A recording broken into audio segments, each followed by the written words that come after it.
So in like 30 seconds, was it just going to go completely off the rails? Totally gonna go completely off the rails. Uh, So that version goes completely nuts. It takes a little longer than that, but it's the most spectacular version of that song, in my opinion. that's my Coltrane take is like,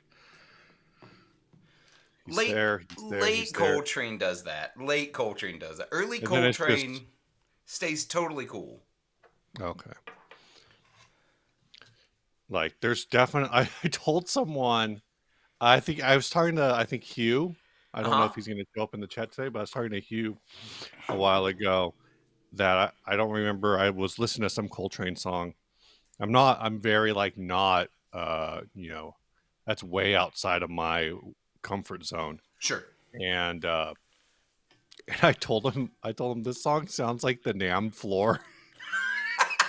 Dude, a lot of like post hard bop and post bebop jazz, especially once you get into like free jazz and atonal jazz, serial jazz. I don't even know any artists that play that, but I'm sure it exists.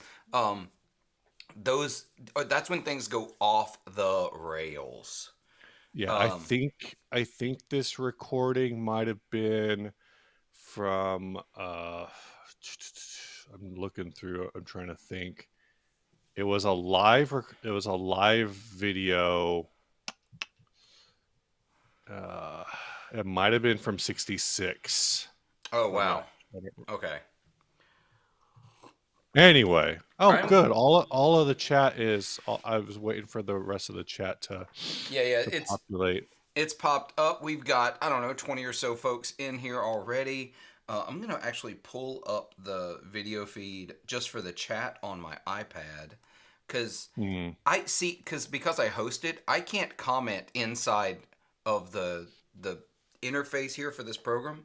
Oh, Because oh really? well, I can, but it comments as both you and me at the same time because I'm hosting to both channels Oh yeah, simultaneously. that's weird. So it sends Do you every only message 4 times. have here's what you need to do. Hmm. I already know what your problem is. Oh, is okay. Um you need to um you need a second monitor. You need to get like one of those $100 mobile monitors. Cuz are you on a MacBook? I'm on the Mac, the new M4 Mac Oh, Mini thing. No, the studio thing? the problem isn't the multiple screens. The problem is I have two options. I can post to 40 three options technically. I can post to 40 Yeah. watt live stream. I can post to the 60 cycle live stream, or I can post to both. But because I'm logged in as 60 cycle hum in order to be able to host this, it doesn't Ah. allow me to separate who it's coming from. So So it what I'm sends it to saying is both twice. I open another browser window completely. Oh yeah, yeah, yeah. So I'm over here typing things. Yeah, Oh, I I didn't need type good. I I let need I do need a second monitor. The so the Mac Mini I had before didn't really support multi-monitor without like a whole extra setup. Yeah. But the new one supports up to 3 displays. So I guess I need Right, two right. more monitors. That's actually why I did not get a Mac Mini. Now, I was reading some things about whether or not the new Mac Mini would play the games that I want to play, and apparently it also will not. So Oh, that stinks. uh, I did make, I believe, the right choice in spending 4 times the amount so I can play video games because Yeah, that's important. I play console games, and I'm trying to get you to buy a new Xbox so you can play MLB The Oh Show my with me. gosh. But so I don't even have no. I guess I didn't put it in my bedroom. yeah, I mean, I guess. But I all don't right, know. listeners, new goal: enough super chats to get Steve an Xbox Series. I don't know, whatever the affordable one is. He doesn't need the best one. Um, Yeah, I don't even know. Honestly, I don't even know how much an Xbox costs right now. I don't either. $300 for a I Series S. That's not bad. That's that's an all digital console. What does Mhm. that mean? It doesn't have a hard drive. Not hard drive, Interesting. disk drive. Disk drive. Right. So you Oh, so can't it's play your old Xbox games on it. oh, guess how many old Xbox games I have? Zero. Yeah, so it's perfect. Yeah, I I've guess it got a also few. means I guess that means you can't borrow them either. Yeah, that's Um, true. okay. I teased this to you. Yeah. Let's go ahead and share this tab. All right, Steve's applying for a new job, y'all. I'm thinking about where I'll do Whoa, this. you went robotic when you shared that. Weird. This is brand CEO at Burn this career. Is he Mr. Roboto for everyone else now? Uh, All right, hold on, and like, hold on, hold on, Steve. Hold on. let's hold on. Yeah. So, that's still got a weird middle window. I'm going to share the same screen for you. I think this is Okay, the same one. that is Um, the same one. yeah, I don't know why it went crazy when you started going to audio. So your audio just became pure, as Amanda said, Dalek. So, That's weird. So my computer does want to restart right now. I oh, a don't know wonder. why. Yeah. So I mean, I could do that and rejoin in like No, 2 minutes. it's fine. Uh, um, We got this. I reboot real fast. That sounds weird. Do you reboot? Canadian rebooting? A reboot. Reboot? Uh, I mean, I'm only using 38% of my memory. I Uh, don't know. I'm gonna assume that it's anyway, Ecamm going crazy. So, yeah. So this job is one. There's things that are just kind of goofy, like our values: be kind, clear, collaborate, deliver to promise, celebrate. I feel like at least some of these are things that at least like the man at the helm of Music Tribe 100% does not embrace. I agree. The Like, first one, I love. yeah, Wait. I love that. I love that their all of their values are in little picture, like almost emoticon yeah, kind of yeah. stuff. It's very like future. It's like it's weird, and then the culture, deeply purpose driven and passionate, but that's like not defined. So the idea here is like they want the CEO, and you go down the first bullet point. They're not Uh huh. bullet points; they're hyphen points, but Yeah. whatever. We'll call them bullet points. Uh, Actually, even the job description, the brand CEO is responsible for shaping and executing the brand's vision, communications, and strategic plans, ensuring alignment with the brand's purpose, values, and market needs. It focuses on optimizing brand performance across product portfolios, sales channels, and financial metrics to drive sustainable growth and profitability. So, oh, even this one up here, deliver to promise. So, how many products has Behringer promised that And not delivered. more in the synth space, right? But even like in the guitar space, like how many things are actually being like pitched that you can't buy because they cannot keep up with um, production, and they've never kept up with production. It's not like Right. it's a sudden like let's see. Oh, the reverb module is actually showing as in stock right now for the first time in like 4 months. Oh, is it showing in stock? So it is showing in stock. Well, I actually have that window. Well, I have it in a different product that we were going to talk about. But let's see, Behringer Reverb.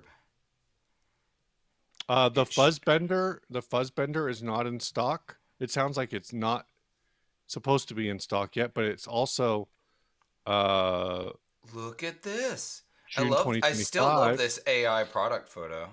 Yeah, yeah. What's their clone? Is it just called Centaur, right? The Behringer Centaur is not is showing on Sweetwater in stock in May. So I don't know. Anyway, so uh, Yeah. the first thing here, brand vision, define and communicate the disruptive and long-term vision and goals for the brand.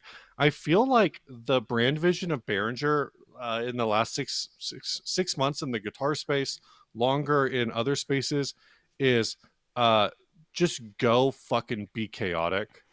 Like it's just absolute chaos, and it's in a way where it's like when they say like disruptive and long-term vision, and there's other things disruptive and digitally minded as a goal. um Yeah. what does like I know like that's a very hot like tech buzzword. Like we need to disrupt the market and whatever, but I feel like their Yeah, but version that of oh wait. disruptive. But that disrupt thing, that's a 20-year-old market buzz term. Oh no, it Can we absolutely retire is. it? Cuz it's kind of old. Yeah. Oh, Ugh. Ian says he got the vibe and the brass master. Also, we haven't said hello to anybody. I Hello. know we need to Let's do that. let's just see here. Landon, Amanda, good morning. Section 8 guitars, who I've never seen in here, but hey, Uh, hello. I Rob F, really need hello. really need to say hi to Mark Spurgeon, who like chatted like 12 messages before we even started. Oh yeah, good morning, Mark. Noise Bloom, Herschel Schachter. I love that. I love that name. I'm just assuming it's a Herschel Walker reference, but it probably isn't. It's probably just a coincidence. Yeah, that Deja could be his real Deja, good name. morning. He's also real close to Schechter, so I would make that change Mm, personally. yeah, yeah. All right, so here's the thing, and then there's compliance. One of their things is social and planetary advocate. I don't. What the hell does that even mean? Don't Like, know. and that is always the Do, whole. I really want to go back to the disruptive thing though, because Sure, like yeah, yeah. the brand vision, define and communicate the disruptive. Do they mean more copyright stealing? Is that what they mean? Do they Right, mean right, more right. trademark theft? Right. They're not challenging the status. I mean, and I guess this is their argument, right? Mm-hmm. This is the argument from the Behringer side, Yeah. is that yes, they're not disruptive on the in the sense of like innovation, Yeah. but there is this whole argument about whether or not they are disruptive in terms of, or like what is innovation. Like there's innovation, like here's a new product, and then I guess there's innovation in terms of like Henry Ford didn't make a new product, he made an entire new way to make a existing-ish product, right? That's what I was gonna say. Like, He's they're changing the price point. yeah, so I know that I think Yuli has actually tapped that like Henry Ford sort of disruption where he's like, look, like there's no reason that what's the actual price of a full tone Deja Vibe Like is three 280 hundred bucks. Yeah. dollars. $300. The Behringer 69. Now I have seen I did see a early report. I did not look into it. I haven't seen a video, Mm-hmm. but I have seen people say that the 69 vibe sucks. Really, Like, I heard a couple of or people say it sounded really good. or at least I should say it does not sound like Deja I Vibe. okay. Like it's clearly stealing the Deja Vibe concept, but it Yeah. doesn't actually like I, do the I Deja think Vibe. it's hard to say it steals the deja vibe concept when the deja vibe is sort of just stealing the univibe concept. Oh yeah, but I mean in terms of like the graphics and whatever. Well, even the Does the graphics. Univibe have? This is Oh, what I the guess the univibe Univibe looks has like. that. Yeah, that's Yeah, what the you're right. univibe looks like. So maybe it isn't you're right. It's the Univibe. Yeah. That makes it better actually in my head, since everybody's making some version of the Univibe, right? Is Yeah. the like JHS has the unicorn. Now, what I want to Uh, see, I want somebody to get me the inside of these because obviously I'm not going to find a schematic. But if I want to see pictures of the inside, I want to know if they're using real LDRs, and if they are, how are they getting around ROHS? mm, That's what I want to know. How are they getting the vibe effect in these? Are they just digital, or are they doing it the right way and they're just like, screw ROHS, we don't care? I'm I, sure they're not saying screw exactly. I know our they're not. OHS. I know they're not. But Because Philip, that would not be that you would not be a social and planetary advocate if you did not comply with your region's environmental laws. That would I, not be I want to be the role of pedantic. I want to planetary be advocate. pedantic a little bit here, real bad. I want to be real pedantic here, or at least a little nitpicky. I hate when people capitalize all the words in something that's obviously not a title. Our culture, deeply purpose driven and passionate, all capital. It's unstoppable energy giver and positive troublemaker. Positive troublemaker? Hold on, I'm trying to see. Is that at the bottom? Yeah, down at the Oh bottom, yeah, our our culture. culture. Yeah. Disruptive and digitally minded, truly customer obsessed. Social That's and planetary advocate, but deliver to prom. Why are you capitalizing all the words in this? Stop. What they really need, they need to hire a copy editor before they hire a brand oh leader. my gosh. So here's the thing. It's 2025 now. Right. I think we It can. is? I think we can all agree on that. Um, that's the slowest way to do it. I believe the first 60 cycle hum episode came out in like January 2020 or 2014. Are y'all 11 So years old now? I believe so. Wow. Um, I'm trying to figure out the easiest way to look at the entire podcast library, I mean, and at I'm 11, just y'all are real close to puberty, man. I mean, uh, but my point being is they're looking for these qualifications are so loose. yeah, Professional experience, minimum 10 years in brand management with proven track record. I don't know what a proven track record is, but arguably I have had over 10 years in managing this brand right? in one way or another. Um, strategic leadership, proven ability to lead and inspire teams towards achieving aspirational and long. I mean, I don't know. That's just vague. That's just nonsense. I'm basically, if when I go into this interview, my job is to convince Behringer that Ryan is actually my employee and that yes. I'm actually the CEO of 60 Cycle Hum, and Ryan and RJ report to me. They're contract Uh, employees. innovative solutions development. Uh, I mean, I got us on the Patreon train. Does that count? I don't know. I still think Uh, your discovery of pirate ship was pretty innovative. You were the one who told me about it. no, I got that from Andrew Renard. Shh, So, you got that. You delivered that well, what I should on your say is own. I collaborated with other members of the industry to come up with creative solutions to shipping problems. Yeah. No, And that's man. That don't forget Brian. I mean, Brian's an employee too. this probably legitimately like pirate ship probably saves us somewhere north of 10 to 15% on shipping. I think I saw a thing last year that uh we saved because everybody's doing these damn recaps, Steve, do you right? get paid? I do get paid. You do. He does get paid, um y'all. we get everybody's doing these recaps. I can't even find the recap now, but I had an email saying from pirate ship saying Hmm. that I saved like $250 Oh, last year or nice. something. Your 2024 year in review shipping, yeah, $259.14. My top destinations were California, Texas, Massachusetts, New York, and Pennsylvania.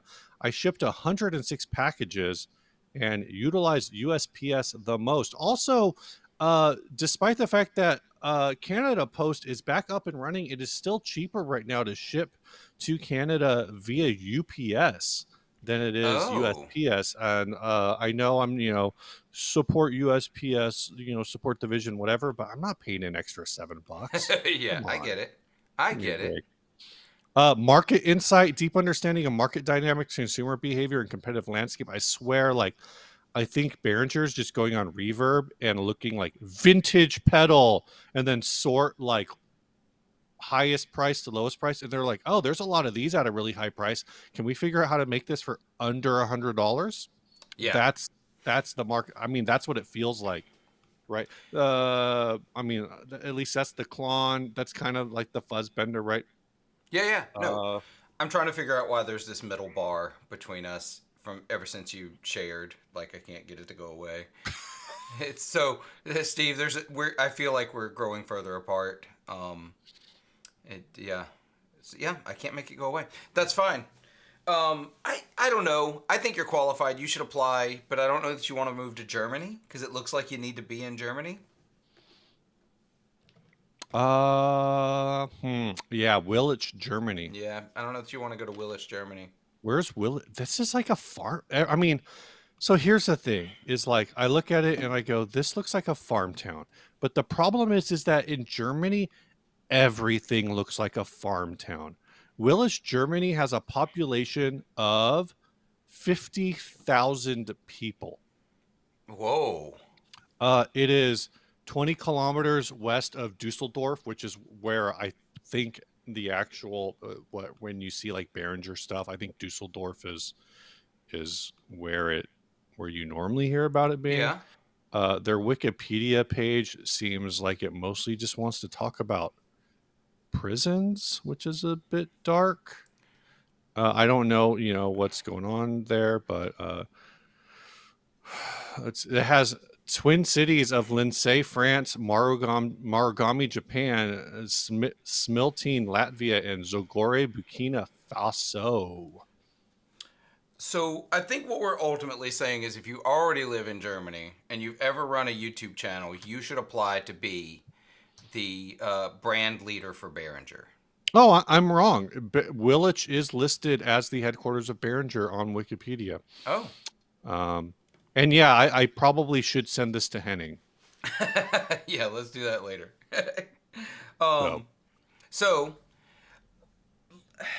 Madrigal that's style. uh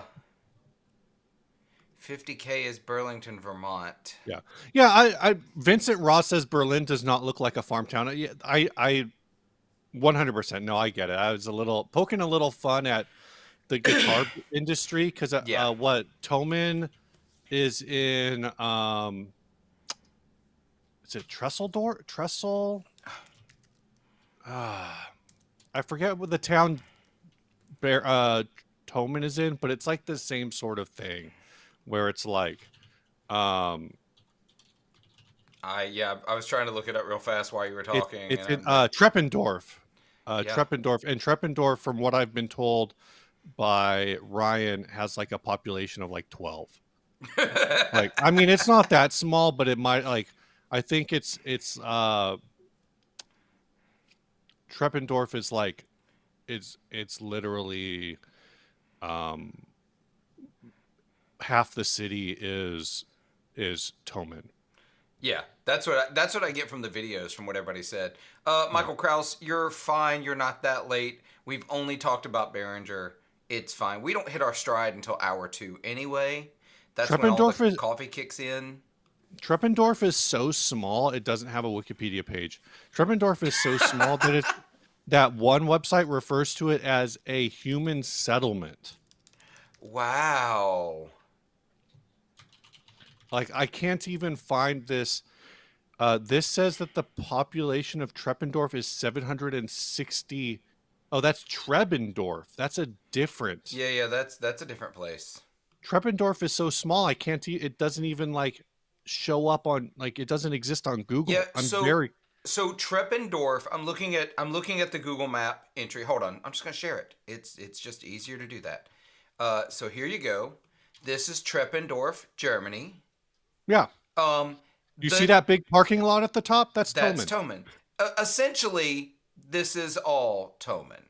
Yeah. It's Toman and the people who work at Toman. That's who lives No, here.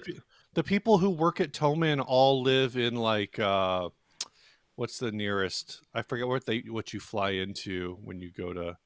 No, it's not. You can't do that because I think the nearest airport's like 2 hours away. Yeah, it's Frankfurt. Yeah, but look, Oh, I think look. I Here's think wait. Toman. Here's Toman. Yeah. Here's wait, no, not the apartments. You don't want the apartments. Here's Toman. Here's Toman.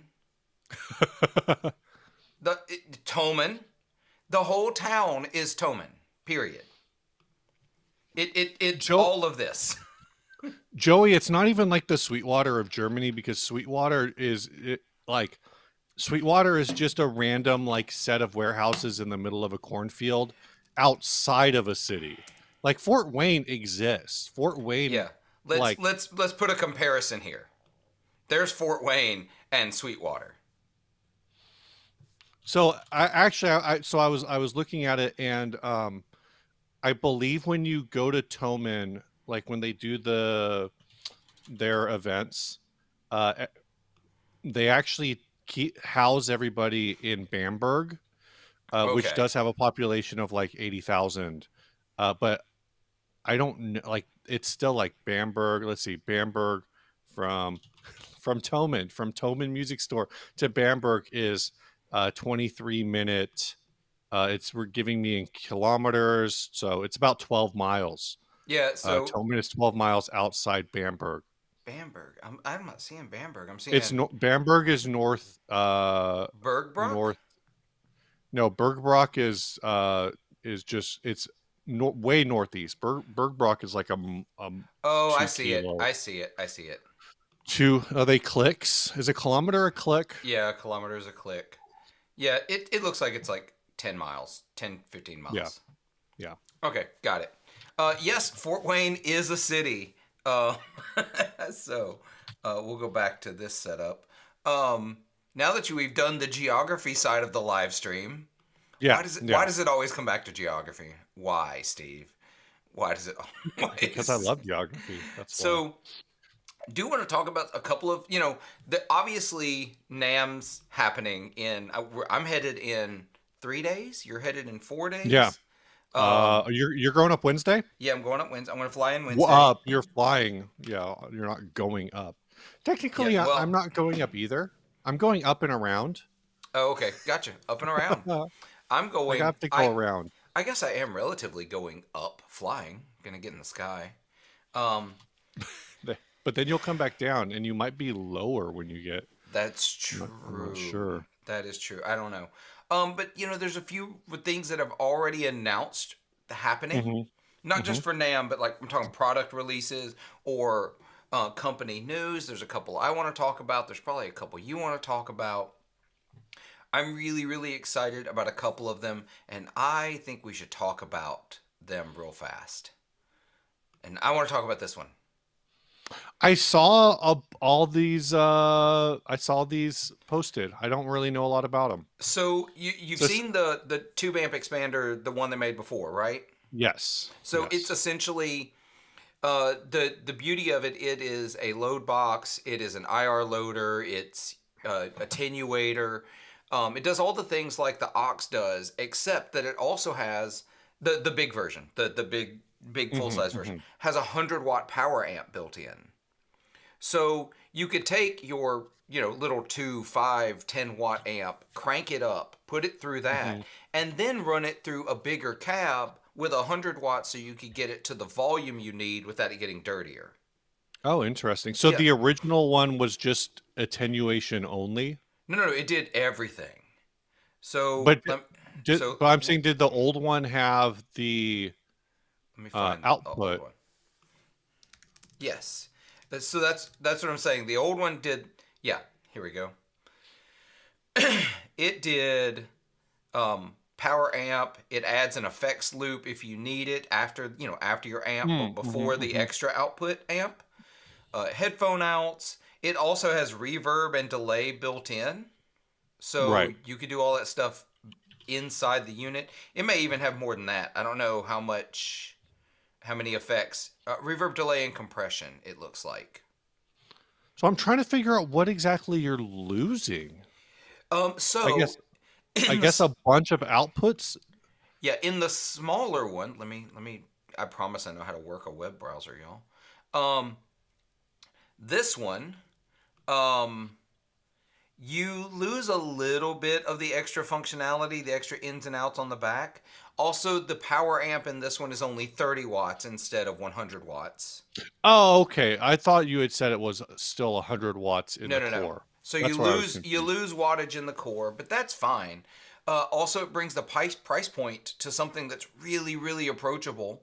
Yeah. This is Yeah. Captor X competitor all day long. Hmm. Um, so Mark, we're going to talk about this, and doesn't work with a rectifier. It does. They say that in some cases it does not work well with a rectifier. Ola England did a video that I don't know is actually out yet, so hopefully I'm not breaking anything there. Um, Ola England did a video with a rectifier, and it sounds freaking great. So I think it's only in some scenarios. So it's not that I'm not. it's not that it doesn't work with a rectifier. It's that they have had a couple of instances where there was an issue. I don't know the exact um, situation when it would be a problem, but I have heard it work with a rectifier, and it sounds great. So, I'm like trying to blitz through these descriptions, and I'm not actually seeing any power amp specified on Sweetwater. well, then they need to update their listing because I was told by boss. Let's see. Let's look at the Boss website. Hmm. Yeah. Yep, there it is. Integrated 30-watt Yep. reactive drive power amp is listed on the Boss website with continuous volume control. What is, I guess, versus like a lot of attenuators have like a click. So Joey, we need to talk about this. For $700, I can build a decent ISO box and actually crank a speaker. This is not. This is not. You're thinking just attenuator. This does so much more than just attenuating a speaker. This is amazing for live use. It's amazing for. Think about the people who love the sound of like little Fender champs, right? They love the sound of Fender Champ, but it's never loud enough to compete with a drummer. Well, you use this with your Fender Champ, run the output of the power amp inside into another speaker, and you can actually get the volume on stage, but the tone of your little champ that you love. Yeah. If your amp doesn't have an effects loop, this gives you an effects loop with your amp because you can add it between the output of the amplifier and the extra speaker that you're running it into. This does. It also gives you MIDI control. It gives you reverb and delay for your amps that don't have it. Mm-hmm. This does a Mm-hmm. lot more than just an ISO box. It also gives you like line outs, Yeah, MIDI. Is the US will the USB work as a recording interface as well? I do not know. I think I'm gonna assume the USB port is only for. Yep, USB port allows you to skip the audio interface altogether and output your process signal directly to your computer for Yeah. recording. So this is basically a, like you said, it's like two notes. Yeah, this is your one-stop shop for all things amplifier. And I mean, at I don't think they have like the emulation of, going on that Two Notes does, but you can run that through yeah, so Helix it's Native or whatever. got. They say that it's got on board. Sorry, I need to resize it again. 32 true to life Oh, cabinet emulations with Celestion digital mic'd impulse responses and 64 user IR slots. oh yeah, on the front there's rig Yep. 1 through 10, so that must be some kind of digital 10 recallable rig settings for storing your favorite patches. We don't need no stinking patches. but and yeah, and all of that is MIDI controllable. Frankie Bebop, Philip was playing my favorite things at the beginning Yeah, I was playing the on Coltrane well, I version think of my actually, favorite but things. I think it was when we first connected, not but after the or before the show started. Yeah, I was just going. Let's see, because I think he does it in three.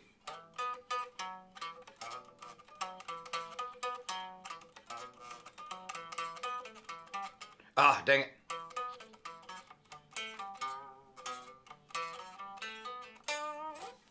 Anyway, it's a cool tune. The you got to listen to the Coltrane version of it if you're not a fan of the tune. It's absolutely monster.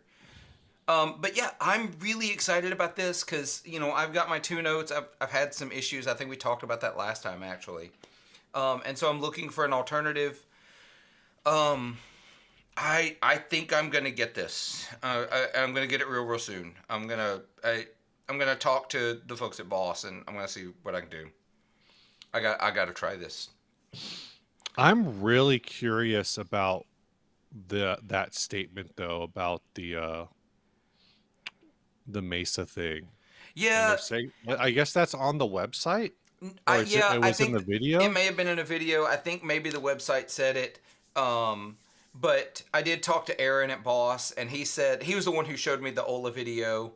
Mm, Said it sounds really good here, but there have been a couple of people who have had minor issues because I told him about the issues I'd had with my two notes and how I was told that some amps just have issues with a few of the production models because they had like some parts variants right. and so he told me he asked me which amps I was using and having trouble with because I think he wondered if it was rectifier. which Oh, gotcha. which are not my flavor. I haven't played a rectifier amp since the 2000s.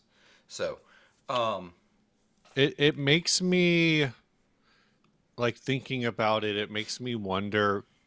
Though typically, if the tube amp expander is rated for amps at 100 watts, yeah, I are up to 100 watts or whatever, I would actually think that means their attenuator is probably good for up to 200 watts. That's historically in just load box yeah. attenuation and reactive load, or I guess it's non-reactive load, but it's just using a resistor load. Um, so it's not really emulating speaker behavior. It's just like a big ass resistor in the line, right? Um, that would be what you would expect. So that you're handling way more, because my first thought is like, well, maybe those two amps at like 100 watts or whatever, um, it could be an issue. I'm reading on the gear page some people theorizing rectifiers you don't have a negative feedback loop in modern mode, so they're very sensitive to load. So it That's could be possible. something where the new version isn't like as reactive as the older version. Like they're using a different sort of thing. Um, which that's kind of like what I was. I mean, I don't know about negative feedback Yeah, uh, I'm just now starting to systems, get into but it, so I know enough to know that it exists, and yeah, that's all I yeah. know. And someone's saying that actually that they you see apparently have issues with it as well on the original tube amp expander. Okay, so it may just be Um, something in the way those amps are designed and the way this load box works that just don't jive. yeah. So Um, I mean, but it's so do we, Steve? I'm gonna put this on the screen. Do we want to talk about apparent this? apparently Fryette has, again, this is the gear page. Apparently Fryette has looked into it and said that there's not really anything there. Okay. You know, if it sounds like there's a, oh, so you have someone says Fryette is saying, this is like the synopsis of YouTube. Uh, so you have apparently you have Fryette saying there's no issue, but John Sir, Pete Thorne, and Dave Friedman all say that there is an issue. So it kind of just depends on, you know, the take. Then there's this whole argument, like I love that people are like arguing back and forth that that who actually knows anything, like and this kind of comes back to just to come around to something we talked about a few weeks ago is there's been a lot of conversation about like these are all the smartest guys and they're kind of disagreeing with each other. Yeah. And there's been this whole thing I've been seeing come up where it's like, when is Marshall just gonna say, fuck it, we don't know what we're doing, we're hiring Dave Friedman? Well, it's funny because Dave Friedman just announced they're doing a line of amps with the mods, the way the original like Marshalls were getting modded by the guy who was Hmm. doing those mods.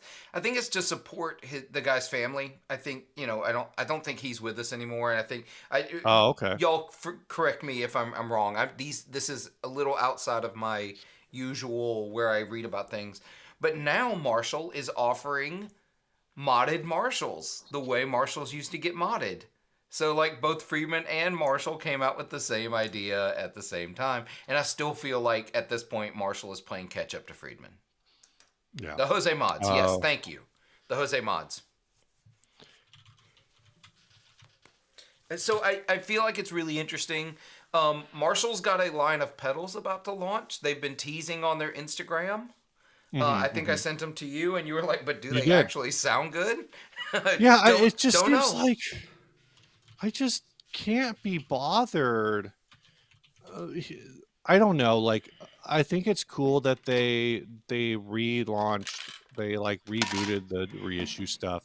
Yeah, yeah, yeah. Um, but when I see those other ones, I just think of the old Marshall lineup of, from like the early 2000s. The jackhammer and the Exactly. And governor and the I had the r- governor plus two or governor two plus. I yeah, loved that thing. I forget what all was in that series. The Blues Breaker 2. Let's see. There was the Governor Plus, the Blues Breaker 2, the Jackhammer, the Compressor, the It just Reflector, Echo Head, Super Vibe, Regenerator, and Vibratram. And for all intents and purposes at the time, they were supposed to be pretty good pedals that just, I don't know, they just didn't catch on for whatever reason. yeah. Um, I so with the governor too, just as an interesting aside, just because I feel like it ties into y'all at 60 cycle hum. A lot of people think that you remember the Dan Electro Daddio drive? yeah, it's A lot of supposed to be a governor, It's a right? governor. A lot of people think it's a tube screamer. It's actually a governor.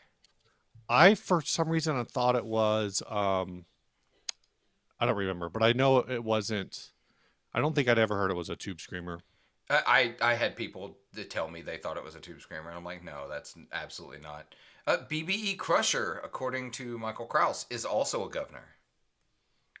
The I didn't even um, know about the BBE Crusher, so is anything with five knobs just a governor? I mean, I don't. every Wampler pedal is a governor. So no, I also think Richard, I also think you're correct. Dave's will still be better. Marshall's amp names will be better though, and that's a low bar.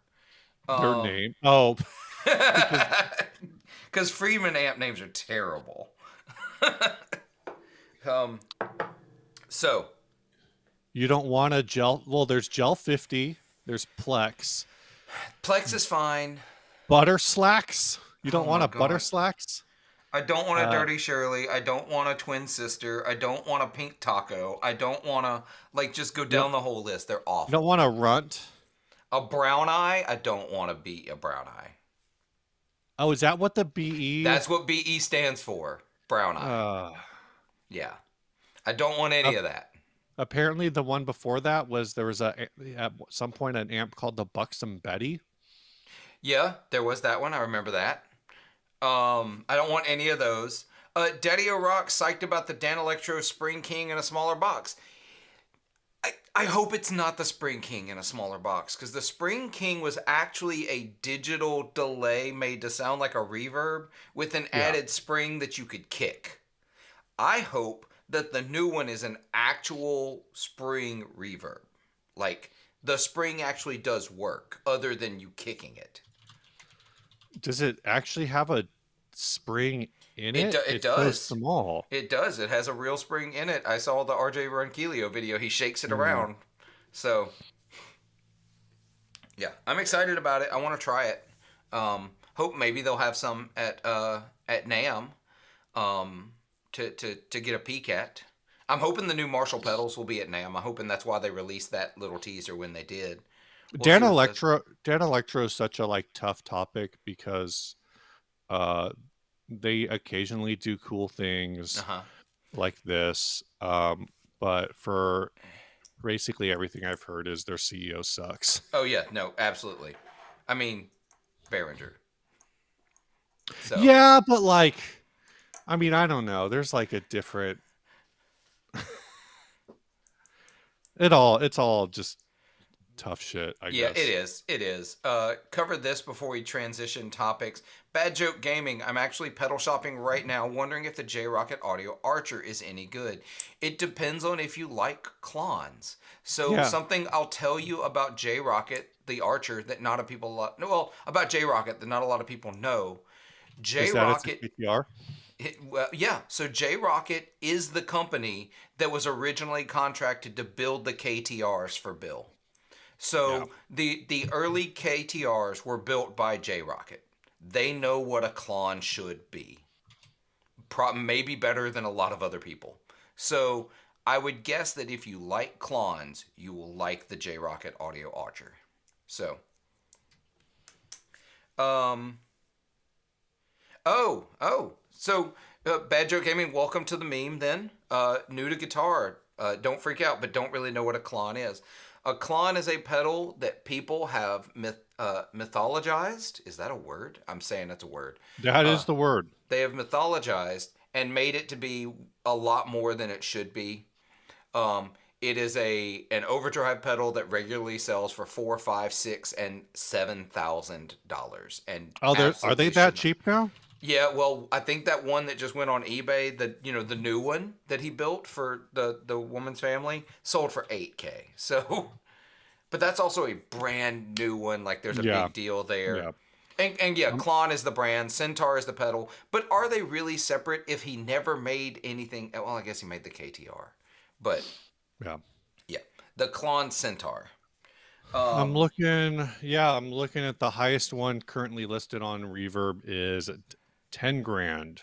oh my gosh, there were at Uh, least a few in the 3 and 4K last time I looked. oh, I mean those ones are still there too. Oh, okay, I okay. mean, I'm just saying like so the lowest Klon Centaur uh is 3,800 for gold with no these are it's a No gold horse. no horsey. So, Ian, Jeff Beck's is up for auction. You're correct. There is at least going to be a 0 added to that in total. I If just listened to who was it talk about the Jeff Beck board. yeah, Oh, Dipped in Dipped in Tone. Tone. Yeah, Dipped in Tone talked about it. Yeah. Yeah. So, I it's I wanted I wanted to go back. I don't know if you have commentary on it. Um is Joey Scar bit yeah. said, Let's go back. speaking of Mesa, what is your take on the Yeah. whole fluff situation? Yep. There it is. Um that one I think is really tough. I don't know Yeah. if you want to how much you want to speculate on it. Yeah. Because that's all I have is speculate. We talked about this a little bit. So I'll give the brief history. Let's give the brief history. Uh, Randall Smith decides he wants to sell Mesa. Gibson Yeah. makes an offer on Mesa. Gibson acquires Mesa. Now, here's where it gets into that part is fact. This part we know. Now, here's the part where it gets into speculation. When Gibson acquired Mesa, there were questions: is Randall Smith staying on? Is he going off? What's he doing? The normal business method for an acquisition like this of a company is Mhm. that the previous owner stays on in some capacity, usually advisory. That's the word I wanted. Advisory, maybe actually still in design, maybe still in, that kind of role.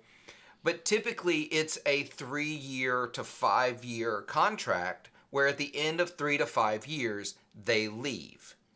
You see it all over the place. It happened at Fender when Leo Fender sold to CBS. It happened at I'm pretty sure that was a similar thing when Novo, when Dennis Fano sold Fano to Premier Builders Guild, foreshadowing another topic I want to talk about.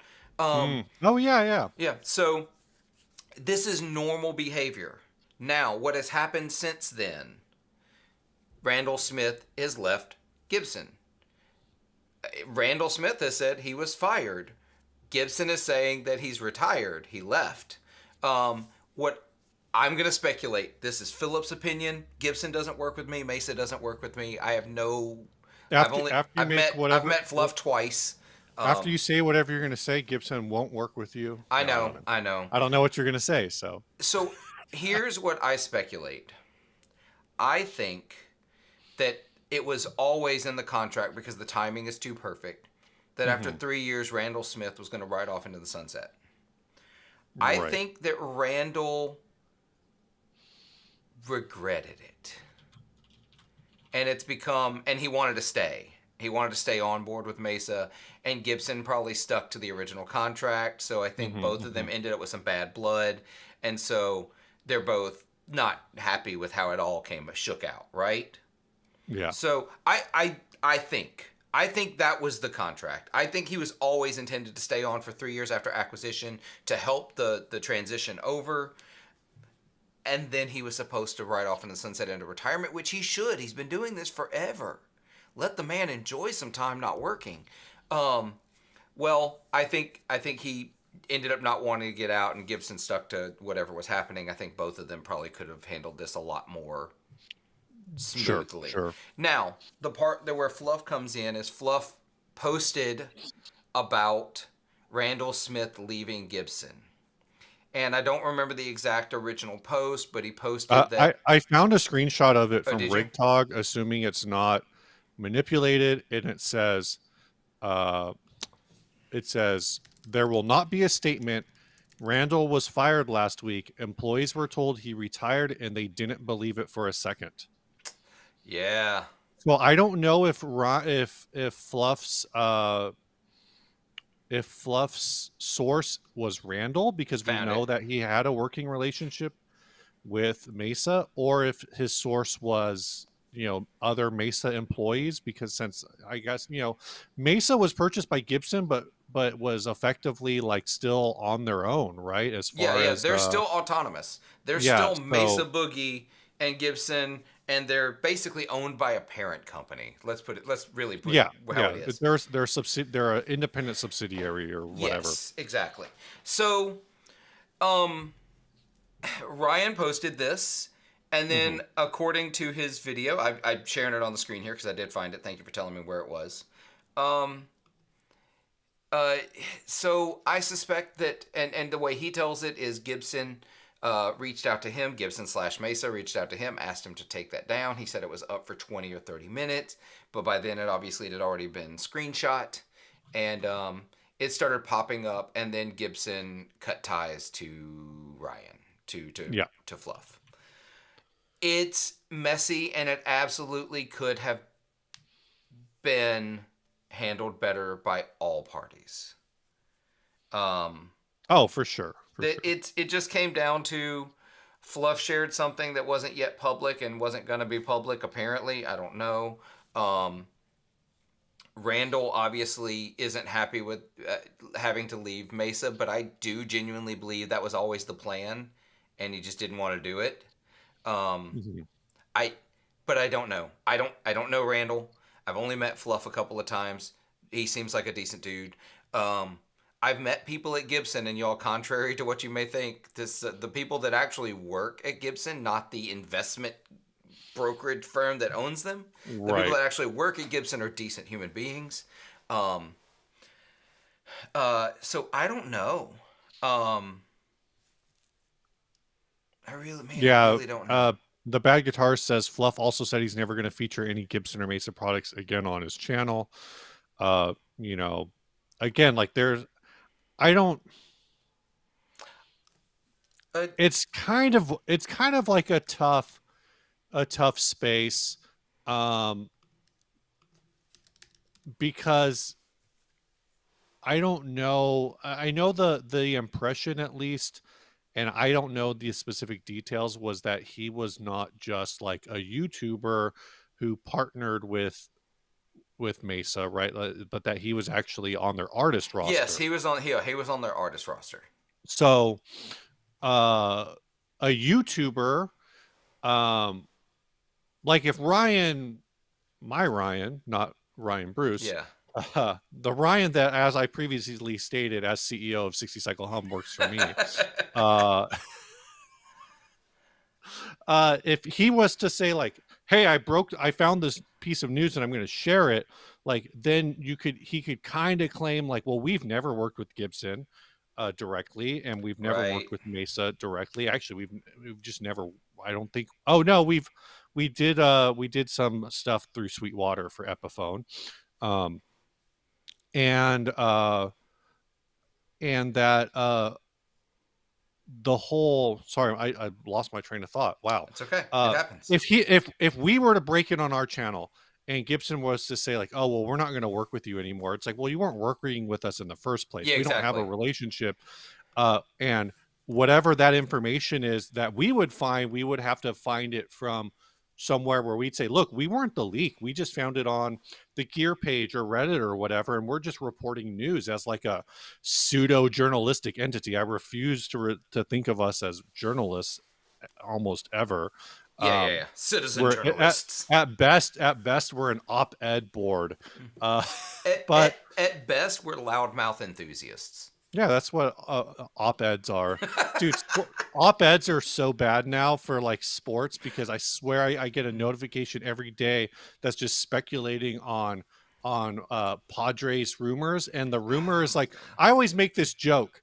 with people where it's like, well, I read on the internet that this thing, and people are like, where did you read that? I'm like, well, I just typed it and posted it, and then I used myself as my own source, because now it's on the internet. I mean, that's what Uh, AI does. So, oh my god, right? So anyway, um, so that would be different, right? And then we could have an argument with Gibson saying like, hey, look, like we're just reporting what's out there, whereas this is a situation where uh Ryan Fluff like may have had access to some sort of insider information, right? yeah. Or whether that's an employee there, when the whole, I guess like the closest equivalent to us is if somebody uh who you know worked for Fender knew about the layoff ahead of time. Like Right.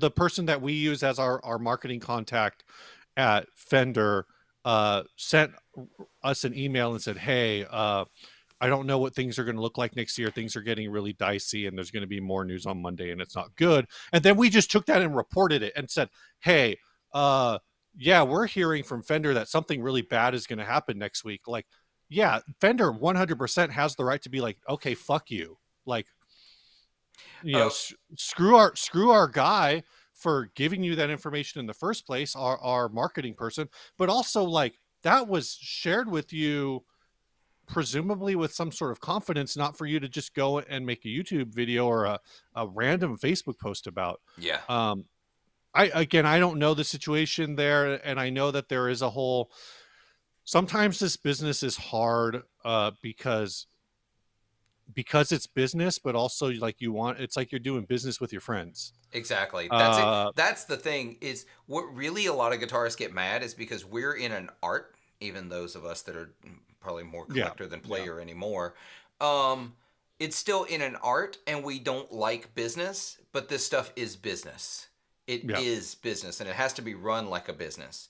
Um, Richard Nagamitsu says what Fluff did wasn't wrong unless he was a financial stakeholder and benefited financially. I don't think there's necessarily like an ethics thing here. yeah, yeah.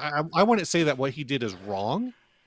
Like, Yeah, he didn't do anything wrong, but it's also was it the best move? yeah, Was it was so? I do want to bring this up though. Speaking of Richard, let's add this to the conversation. I'm going to try to get it centered here so it won't bother me. Okay, this will be controversial. Do working musicians care enough about the recent Mesa issues to switch gear, or is the buying population a bunch of old dudes with money? Yes, that's it. So it is a bunch of old dudes with money for the most part, probably because all the artists who cared about gigging or recording original Mesa Mark Ones. I mean, the dual rec, whatever, mhm, whatever. mhm. You know what I mean? They've got them. They've already bought them. They have them. Um, there's probably some nostalgia there as well from some folks who were teenagers in the 90s and early 2000s who couldn't afford the rectifiers then, who have better jobs now, and they're going to buy them to fill that teenage nostalgia. I've definitely bought a few things for that very reason. But here's the real be all end all. I think you could cut this whole statement. Do working musicians care enough? Because we are all plugged in. If you are watching this live stream right now, you care more about guitar and guitar news and the products that are put out by companies and about the companies in general than 90% of guitar players. You are in the tiniest niche of this niche industry that you care Right. enough to watch YouTube videos and live streams with a bunch of yokels talking about this stuff that they barely have more insight into than you do, if we're being real. Yeah, No yeah. offense, Steve. That's I, just I'm who we looking are. at I'm looking at that too, and because I heard about this and I forgot about it. And now I'm reading on mylastpaul.com from back in October. Somebody says hard pass. So the Mark II C Plus reissued. They're only doing 200 of them. So once you get down to a number that small, it's 100% being made for a bunch of old dudes with money. Yep, Like, that's exactly and it. maybe not even old dudes. Like, what's old? Like 40? Is 40 old? I Oh guess my god, I hope maybe not. maybe it is. I mean, I am Uh, old, so but the second post on this announcement discussing the rumor, hard pass. This will be Gibson's amp equivalent of a Murphy R9. Yeah. And that's like, okay. First of all, I'll say like I played a Murphy Lab 2 years ago, Uh huh. 3 years ago. I think it was 3 years ago now. Um, Best Les Paul I've ever played. Yeah. I can't get I don't Murphy Labs out of my head, but I can't buy one. Uh, but but that being said, like I'm so that's not like a diss on Murphy Lab, like Gibson amp equivalent of a Murphy playing R9. I don't read that as like a diss on Murphy Lab or even a diss on Gibson. It's just a reality that like, look, it might be the best thing ever, but Yep. they're only making 200 of them. It's an extremely limited run, and extremely limited runs tend to just go to collectors. And The um, some the people are most saying like the reason it's limited is because apparently they basically they're new old stock.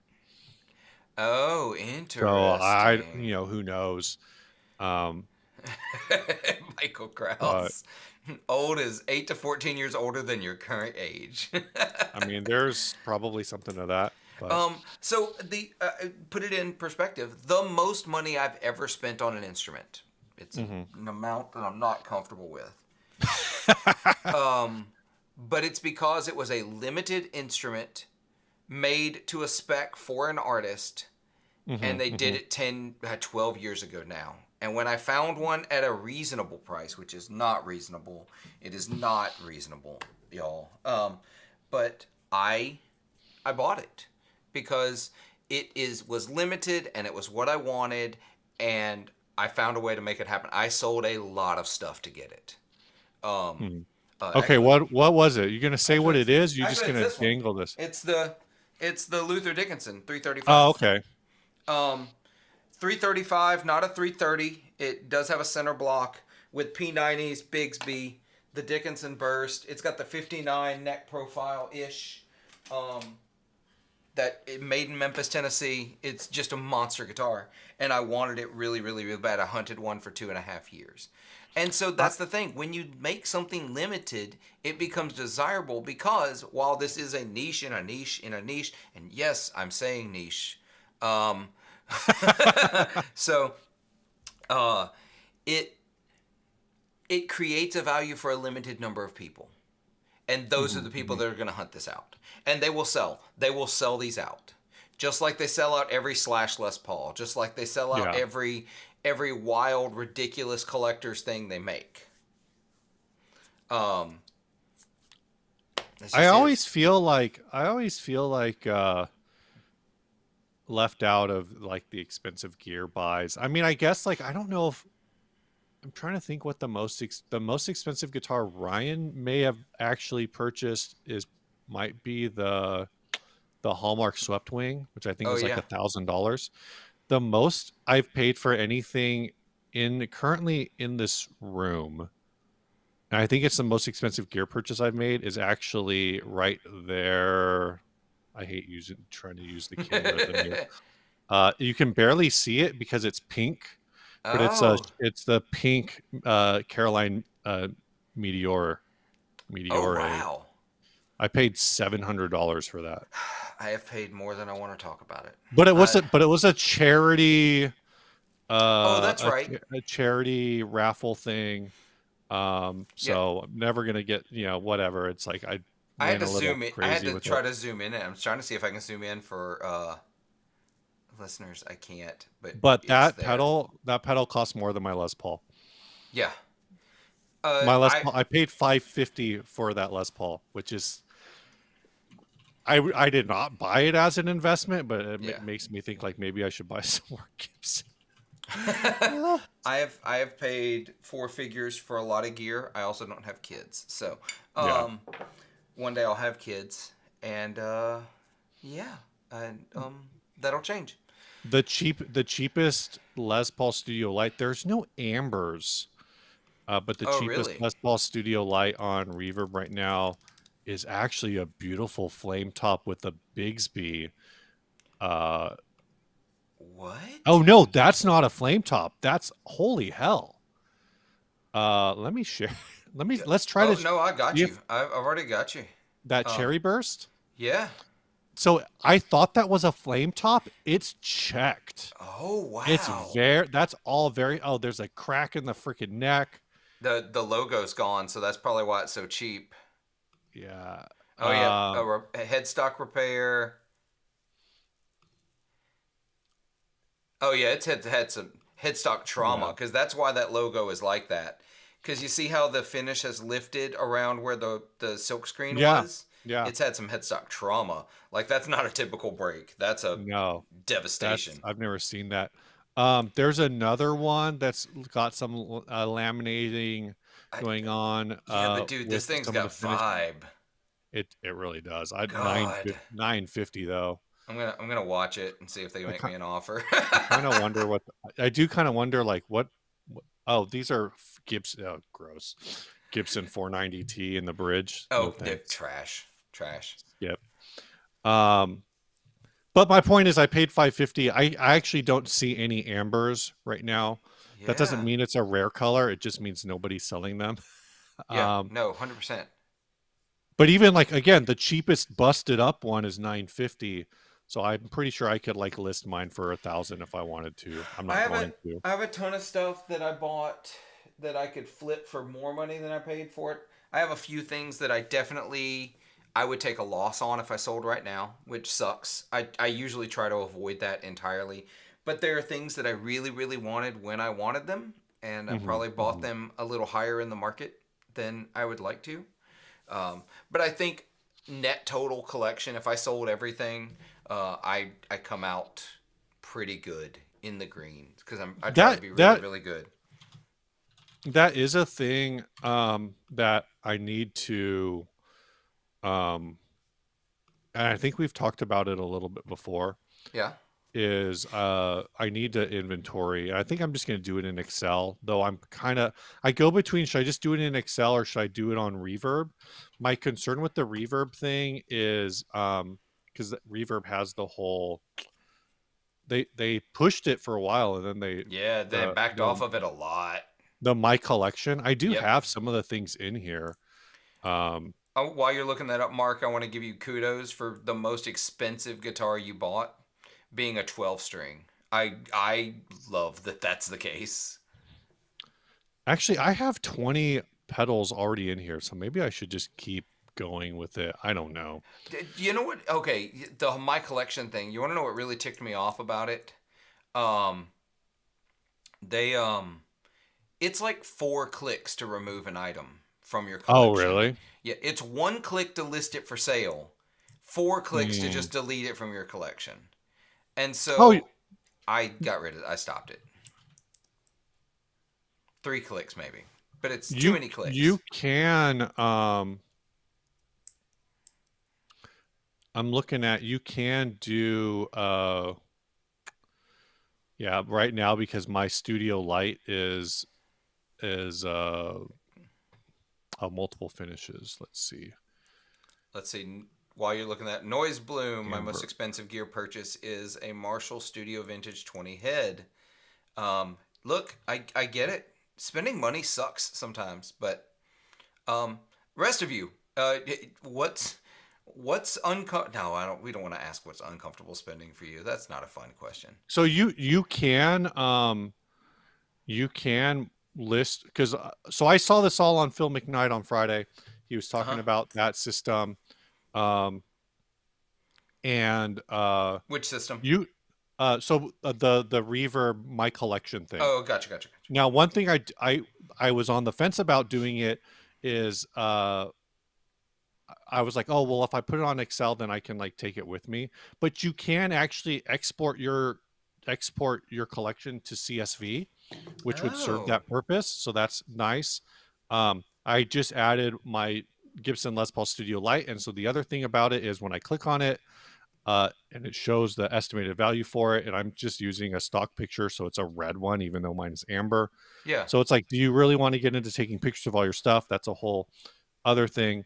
Um, but you can put in because it says like you can put in what you paid. So the thing Phil talked about is when you buy things on Reverb, it you can put it in your collection, I guess, Yeah. from your purchase page. But Yes. I get apparently you can also just do it from you can do it for things that you buy elsewhere. You can put your own price in. Oh yeah, So yeah, that's you can kind of do neat. that. It's pretty easy. I didn't Um, know that. I've been using. Let me see if I can share this. I don't know if it will share. Nope, I don't want that screen. I want to share. Let's go back to this. Um, let's see if I can find how to share it from share source. Share screen. This is riveting. Source. Share screen. See if it'll give me the option of which screen I want to share. No, it's going directly to that. So, I was gonna share because you know the new Mac update has iPhone mirroring, Hmm. so I can share. I was hoping I could share directly from my iPhone um, to the screen. Anyway, I will instead hold it up and do it. Let's close that here. iPhone mirroring. There's an app called um, Tone Chaser. Yeah, I'm familiar with Tone Yeah, Chaser. and so you can inventory all your gear. You can add it all. You can add sound samples. You can add notes as to rigs you use to record sounds. You can put in, let me see, add a guitar. It asks me make, model, body details, orientation is acoustic, body material, pickups, You can add all of that plus photos of your gear. Um, Hmm. it's really, really handy. You can add pedals, guitars, and amplifiers. Um, I think it's really, really handy. I think everyone should be checking that out if they're into keeping up with all that kind of stuff. Tone Chaser is the app. Yeah. Tone Chaser was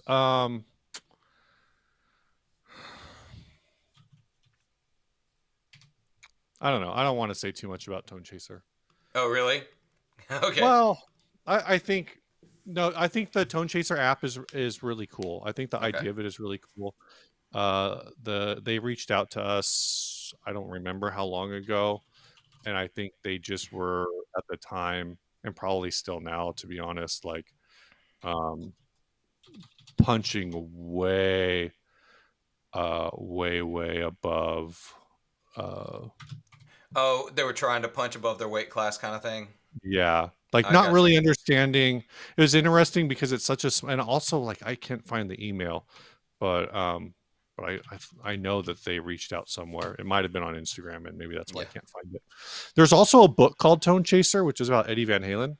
Oh, that's cool. Um, which makes it hard to search for. But yeah, Tone Chaser app was like we got a message on Instagram or something about doing some cross promotion, and it was one of these things. And look, if you're starting a brand or you're starting YouTube or whatever, 100% like do what you can to cross promote. But um, honestly, the best way to cross promote with 60 Cycle Hum on like social media is like just tag us.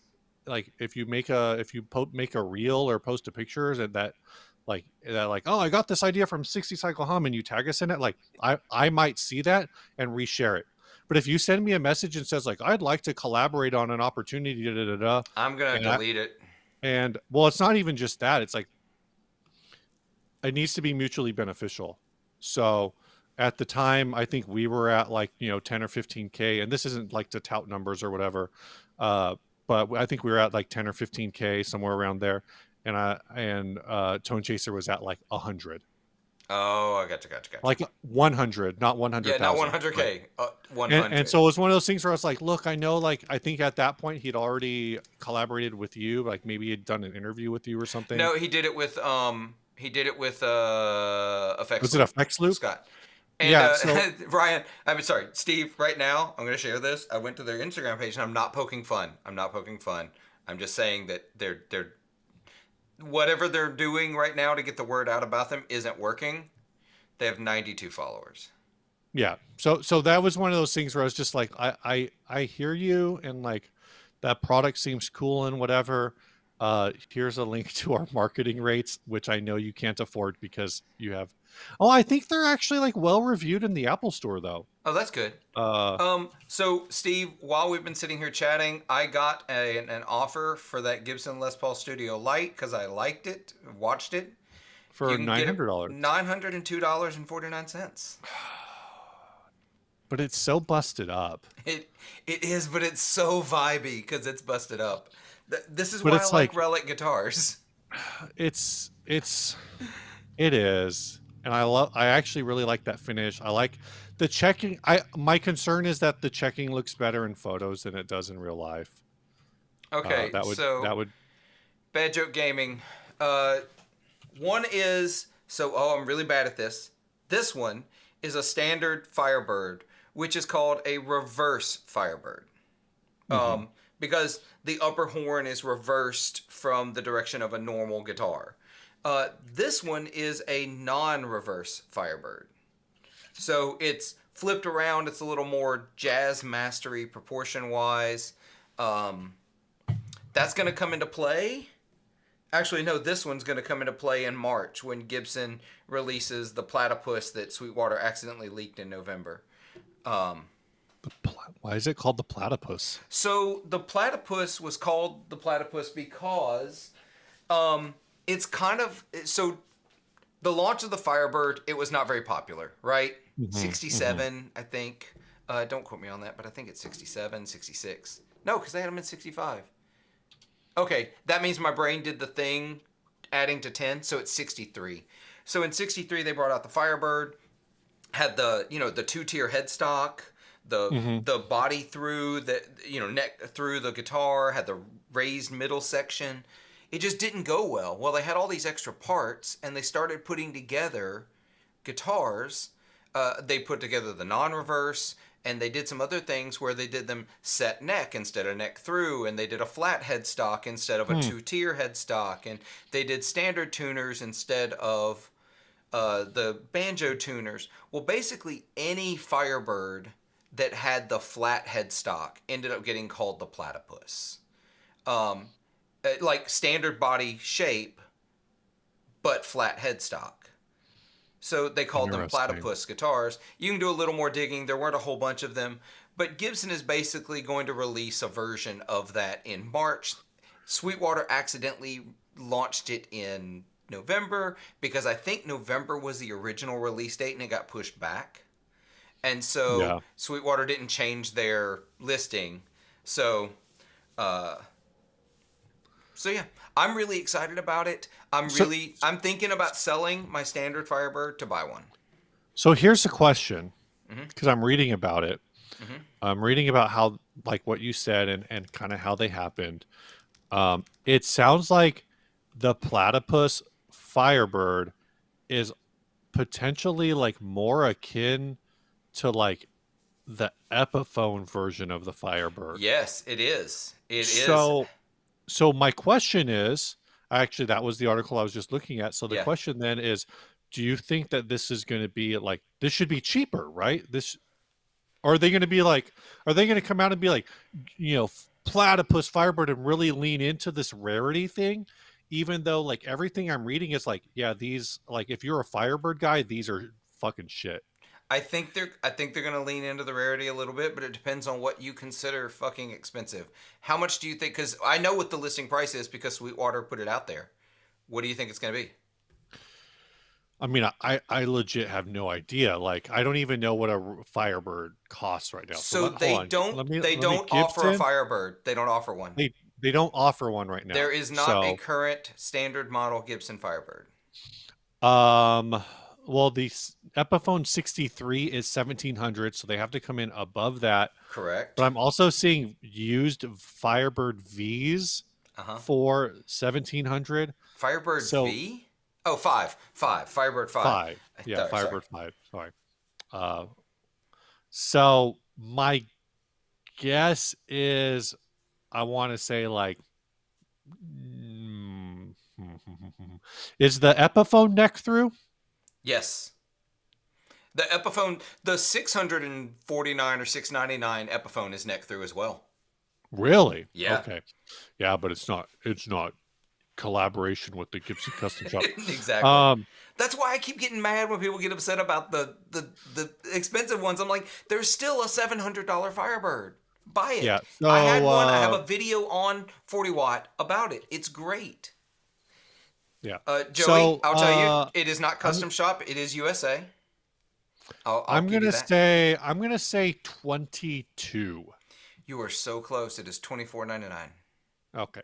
But see, that's what I'm saying. Like, I guess that's where it kind of has to land with everything Yeah, nowadays. But yeah, because what's the studio session is what, like 20 is 1900. yeah. It's 2000 even.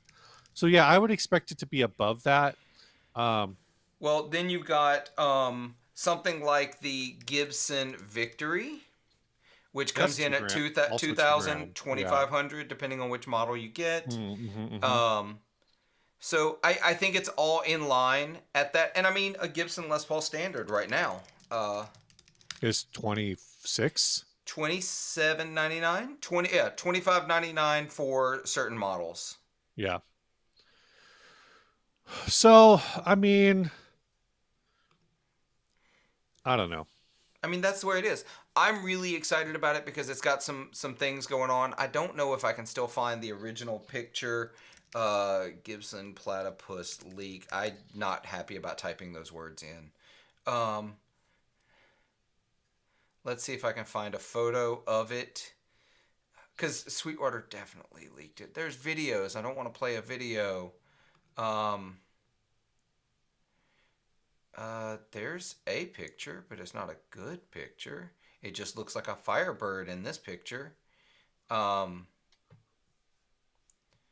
I don't know. Anyway, I'm excited about it coming out. I'm not sure if I'll be getting one. I sort of kind of want one, but I don't need more guitars. The goal was not getting more guitars this year. So I agree, Joey. The Victory needs a tremolo. If the Victory had a Floyd on it, I'd have bought one already. I would have a Gibson Victory. So okay, I'm still hung up on this stupid super checked Les Paul Studio Light. Because Joey said $700, Yeah. and my brain went $700 seems fair. But one of the weird thing about this burst one, Uh-huh. and I guess like is that I Wait, think Steve. It's not a burst. It's a butts. Look at the listing title. oh my gosh.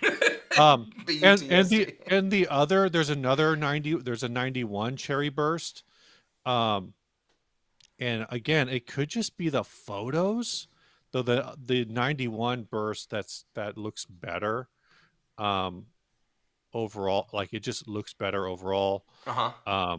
But the thing that's kind of interesting to me about it in kind of a bad way is I'm so used to mine's a translucent amber. So let me just grab it real quick. Yeah. Take a peek at that, and I'll talk about some of this. When is Gibson going to price themselves out of the market altogether? They're probably not. Remember, this is a luxury good. People will spend their money where they want to. I have several Gibsons. I love all of them. Most of them I bought used.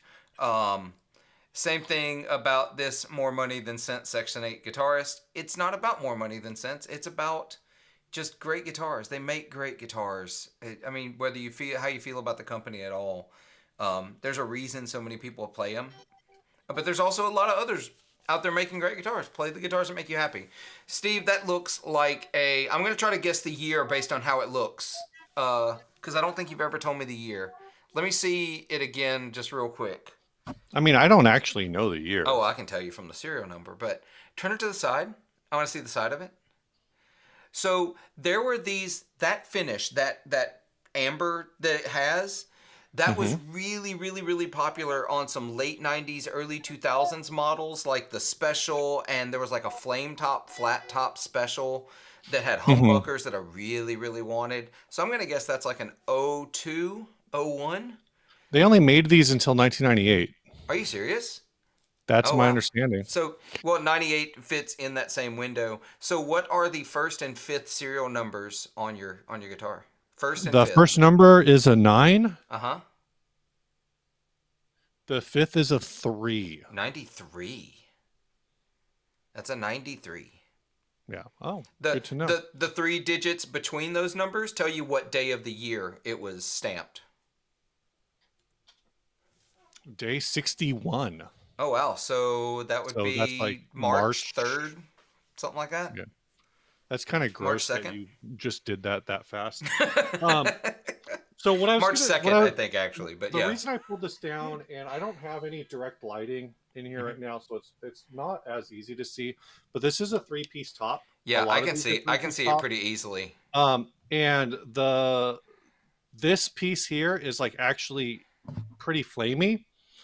And so that's actually one of the things that's really weird about the Les Paul Studio lights in this cherry butts. Um, because both this picture of the cherry butts one, and then some of the other pictures that are listed of cherries, the you can't really see a lot going on with the grain, and I think I don't know if it's because of the photo or if the sunbursts just aren't as translucent of a finish. I don't I've know. never really looked at the cherry sunburst ones. I don't think there's anything happening with the grain. I think this is also definitely a three-piece body. That's pretty clear in a couple of the photos Yeah, yeah. when the light hits it. Here's the thing, and this is the way it was historically. Uh, Sometimes those pieces can be wildly mismatched. Like Oh, on for my sure. 58 that I've got, that's above my head that I'm not going to go grab right now. Um, because the 58s were the first ones where they took the finish off, because they were all gold tops, and they made them burst. So a lot of them are stripped burst or stripped gold that they then did a burst. Right. Um, but the so sometimes they have mismatched tops on original burst. So mine, they replicated that. It's flame on one side, not flamed on the other of the two-piece Oh, top. that's interesting. Yeah. Yeah. So I need to mention this. Robert, thank you so much. Yeah, Ryan told us, and we are very sad we're not going to see you at NAMM. But your contribution to our efforts is incredibly appreciated. So thank you so much, Robert. You're the best of people, dude. Yeah, thanks, Robert. Actually, I am going to grab that guitar just so I can show you a little bit, uh, if I can get to it. Thankful for long headphone cables. So, I don't know if you can see one side Yeah. flame, one side not. And they do, so they like you said, like that's like a intentional in Yeah. this case. In Because this like with case, it's intentional because that was the way 58 Les Pauls could be. yeah. They were mismatched. In fact, they intentionally let the red dye spill over the binding Oh, that's cool. because That's that's actually the really way neat. some 59s were. I love this guitar. This is my Les Paul. This is the one I've always wanted. So having this guitar is real cool. I'm not precious about it. It's got nicks and dings, and Yeah. um, I play the crap out of it. I think that's like so uh I'm having a brain processing kind of the whole my brain is processing things. Um I go really back and forth on I feel like on the podcast I've been like like portraying so angry about dipped in tone getting into doing reverb listings Yeah, that there's part of me that's like they've said on their show that they don't really know what 60 cycle hum does, like, yeah. which is fine, like, but then I wonder, like, I wonder if they listen to those ones and they're like, what the hell is wrong with these people? uh Well, but for what it's worth, I know that Zach does not listen to guitar podcasts in general. So But I'm saying, like, just as a one-off to just be like, oh, what are these? I wonder if these guys are talking about it. Like yeah, if one of their listeners was like, oh, you got to hear what these assholes are saying about you. Um, and then it got me thinking, like, I personally think And this is gonna sound so backhanded. Uh, Dipped in Tone is hella boring. Like it's so boring. It's can be very informational, Yeah. but it's so boring. And I listen to every episode. See, And so that's totally how it, I feel about it. I love Zach and it's Rhett. I love the it's guys in general, but they sometimes they're interesting. It's interesting when they disagree on things. yeah, that's They're fair. fun to listen to fight. Um, Um, I am hoping though the schedules are so tight. I want to interview Rhett, just do like a quick 3 to 5 minutes. Um, yeah. and uh, and I but one of the questions I want to ask him is what his favorite Tube Screamer is. Oh God. Well, you have to. Well, I Uh, feel like that's the meme at this point, right? yeah, I feel like you but have like to do it. to what Joey's saying, like it's what puts Steve to sleep at night. It doesn't make me sleepy. I think it's interesting. I think that they have like Ira Glass voices. Like it's very like NPR. Yeah. Like they have Yeah. NPR voices. It's kind of like a calming where I'm like, this is so boring to like the. It's like it's relatively for the most part. It's relatively low energy. It's pretty different from a lot of the things I listen to or think I would want to listen to. But I listen to them all, and it's like guitar. It's almost like an ASMR podcast Yeah, I in my well, in my for brain. me, it's I really appreciate both of their takes, just because, like I said, I like both those guys a whole lot. Rhett is doing what I had always wanted to do: play roots Americana music, tour in a band, Sure. doing it, have a recording studio, and so kudos to him. There's definitely some envy there. Um, and then Zach's just a good dude, and I love his pedals, but um, it's just it's a weird thing. I do Yeah. really appreciate. Oh, you tried to share a screen, didn't you? Or my throaty. Yeah, you're droided out. What? Why do it that weird? Send me the link and I'll open it and put it No, up. it's just I gotta I say Oh, it didn't go away. I gotta took my picture and the doing grill was trolled because I can't even. Can you say arigato, Mr. Roboto? That's so weird. Why is it? Oh, it went away. Why It is it stopped. doing? I don't know why it did that. It's just lagging. All Yeah, right. that was super weird. Okay. Um, I also agree, Deja. Their PV bits are the best. There haven't been as many references lately. Um, yeah, I mean, here's the deal, and this goes for everyone. Don't take all of us. These are all opinions. Every bit Yeah. of this is opinion, and people want to act like it's fact. People got so bent out of shape for me saying that a Telecaster is a perfect guitar. I didn't say the perfect guitar. I said a perfect guitar. Yeah. Like these Yeah. are all fucking opinions. I and I'm allowed to have them. And yes, sometimes I hyperbolize and call them facts. I know they're not facts. It's I think opinion. I think I think in reality the thing that I like about Dipped in Tone is the fact that because Rhett's a YouTuber, he ends up and because Zach is a manufacturer, they actually hit a lot of the conversations realistically that Ryan and I have, Yeah. and when especially with uh the whole thing with Rhett getting a Gibson, was it the R9, Yeah, the modding and his R9. swapping the pickups and everybody freaking out and them talking about it. I was like, these are actual conversations that Ryan and I have on a regular basis, Yeah. in terms of like, because it's not about the modding. That's not really the conversation. The conversation is like, why is guitar culture the way that it is? Like So what drives that? so let me give you. I'll give you a little bit of a side, just a little insight behind things. Originally, Zach and I were Hmm. gonna do that to this guitar.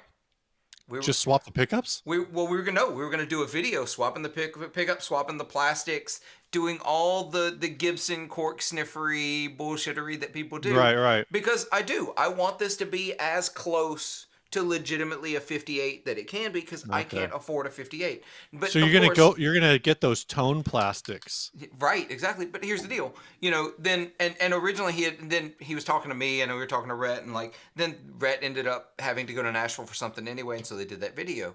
If Hmm.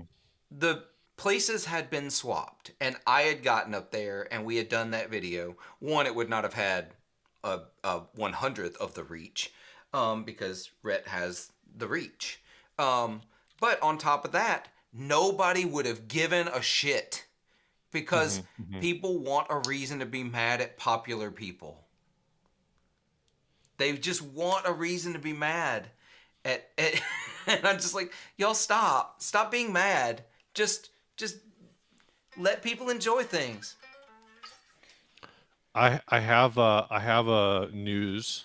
Oh, what you got? At least for now, TikTok is back. What? TikTok is back online. Uh, is it That's really? probably why there's so many people here right now, is because they're not on TikTok. Now that you told everybody, we're gonna They're watch all this gonna leave. number. We're gonna watch Um, this number decline. Anyway, you heard but it here first, though, folks.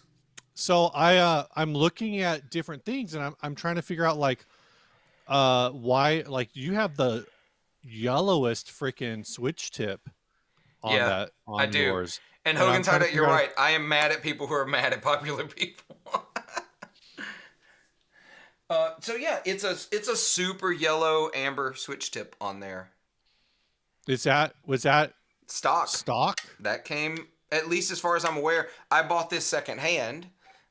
It Hmm. may have been Hmm. third hand. I don't know. But yeah, I think that's the switch tip that came on it. The only thing I have changed on this entire guitar are the strap buttons. I Yeah. switched to the Dunlop strap locks. Oh, okay. I'm seeing some That's it. custom shops that have that one as well for sale. So, Yeah. um, it's really interesting. And yeah, Richard, to that your point, does anyone think that any Yardbird guitar is original and never had the pickup swap? Yeah, it's Yeah. silly. And actually, uh, in the Jeff Beck auction, to that point, the Jeff Beck guitar collection, there's a whole conversation Oh, about, about his I I oxblood. believe the Oxblood, um, Jeff Beck, Yeah. So I'll tell you what little The I know Jeff about Beck. it was originally a gold top that was refinished in oxblood. Oh, okay. It was not originally oxblood. Hmm. Um, I know the pickups were changed. Um, Yeah. So because supposedly the one that's up for auction is going to be the that has the prototype JB and Jazz set. yeah, yeah, has the OG JB Jazz. Um, but and that's the thing. I mean, the Stevie Ray Vaughan's most famous Strat is a parts Hmm. caster. Eric Yeah. Clapton's Blackie, parts caster. Um, David Gilmour's Strat, parts caster. Nobody says shit about them. Yeah. I'm like, and I loved the people who wanted. And I didn't. This is not a topic I intended honestly getting into, but I love the people who are like, I guess that Tim Pierce stamp of approval didn't mean shit.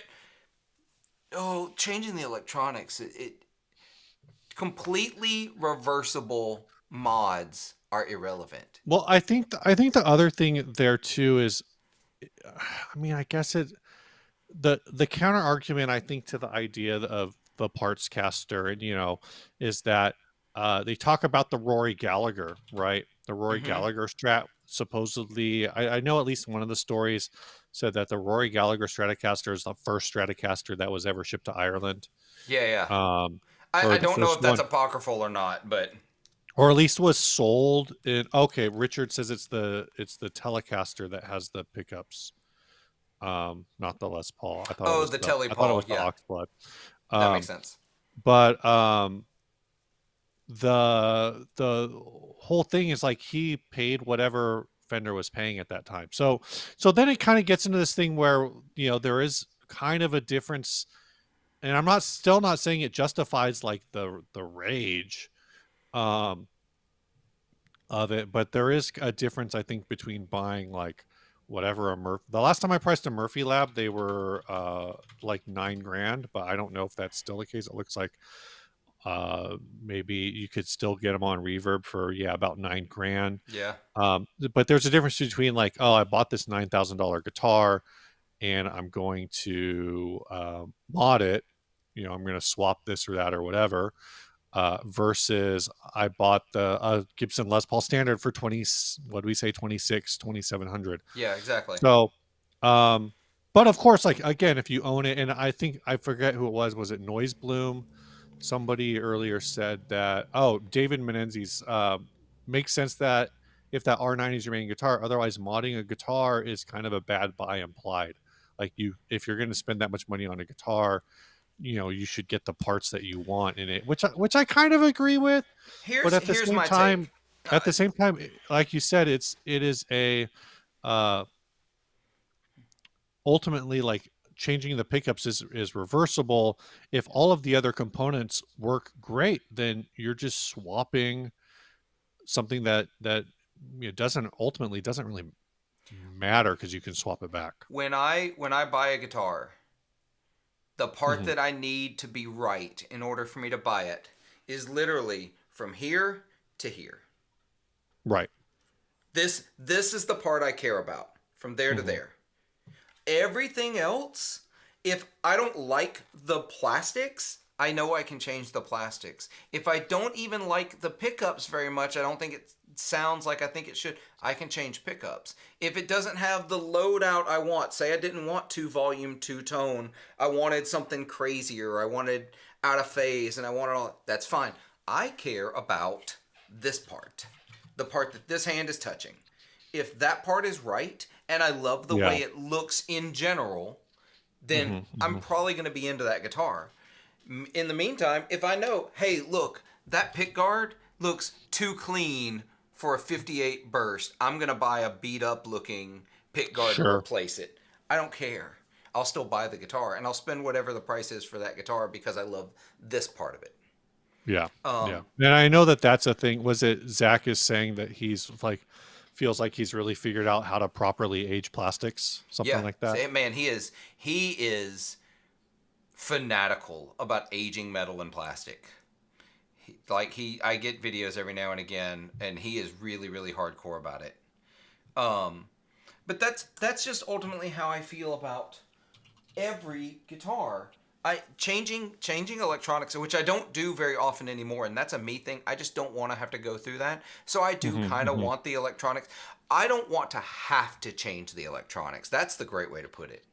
I don't want to feel like I need to change them for it to be playable anymore. But I'm tempted to change the pickups in this like every other day, only because I'm curious if these custom buckers, there may be something that just sounds even more like the Les Paul sound in my head than these custom buckers do. Maybe it's throwbacks. Maybe it's Ron Ellis. God, there's so Hmm. much money. Maybe it's not. Maybe it's a set of Seth Lovers from Seymour Duncan that are really, really affordable. Yeah, But, you just gotta try all of the $1,000 pickups. well, the Seth Lovers are not. They're cheap. They're No, affordable. they're not. But Hugh says the one thing Gibson does consistently well is make pickups. I don't. The problem is they throw fucking 498s on so many things yep. that I'm just kind of like, I don't know. I mean, I will I will caveat and say I have not played a 498 set in probably a decade, so Yeah. maybe my ear will be more accepting of them now. Um, I've heard really good things about basically all of their other pickups except for those 400 series. Yeah, the custom buckers, I like these better than the burst buckers. I had burst buckers in another guitar. I had 57 classics in another guitar. I don't like either one of those. The Hmm. 57s are dark sounding. Hmm. Um, Hmm. and the burst buckers were just kind of like a step above the 490s. And I don't know. I like the custom buckers, but beyond that, I end up changing a lot of pickups. I have burst buckers in this guitar. I have burst buckers in another. No, I have the Memphis Historic spec in my other 335, and I, those are I really really good. I will say I'm looking right now at all of these new arrivals that they have listed on the Gibson website, and I'm Right? actually not seeing so far the new studios. I think what did the new studios have? They I weren't. can look at that. The new studios have looks like they have burst buckers, um, which I thought the burst buckers that I've played were the burst bucker pros were a big improvement over the 400. So the Les Paul Studio Modern or Modern Studio has the 490R and 498T. Um, But that's an older. That's what I'm saying is that's like yeah. not a new. So it looks like all of the new stuff, they're 2025 or whatever, Uh huh. Burst might Buckers. all have burst buckers in it. Yeah. Let's see, the Les Paul Supreme burst buckers, the Modern Light. Bye, The Modern Robert. Light has the 400s. Um, the Les Paul Classic, I assume, still has they have the 6161 set, which is interesting because the Classic used to have the 496 500 set. Um, but the freaking Les Paul Customs, like this is okay. This is what I just can't work past this. I just Okay. really can't work past this. The Les Paul Custom is $8,300, and it has a 498 set in it, and I don't understand that Hold on. at Let me all. find. Let me try to find the one you're looking at. I'm gonna. The one I'm looking at is a Les Paul Custom Heavy Aged Classic White. Okay. It's from their Custom Select line, but I think all of them are listed as that. And that's a thing. Actually, that goes back with Gibson for years. That their standard went to burst buckers, but the Les Paul Custom um, still had these like older pickups in it, and I still think that's weird. Is it this the 57 with the three pickups and the Bigsby? No, Okay. no. Let me see then. I'm gonna click on that one and let me look at these pickups. What has it got in it? Spec. Go all the way down. This Pickups. is So this is oh a Gibson Les Paul Custom on Sweetwater 57 with three pickups. It has custom buckers, Alnico threes. yeah, because that's the 57. Okay. I'm just talking about like a modern, like a current issue Les Paul Custom. Okay. Not That's like not trying to be a reissue. the gotcha. So if you just look at A like standard custom. the standard, yeah.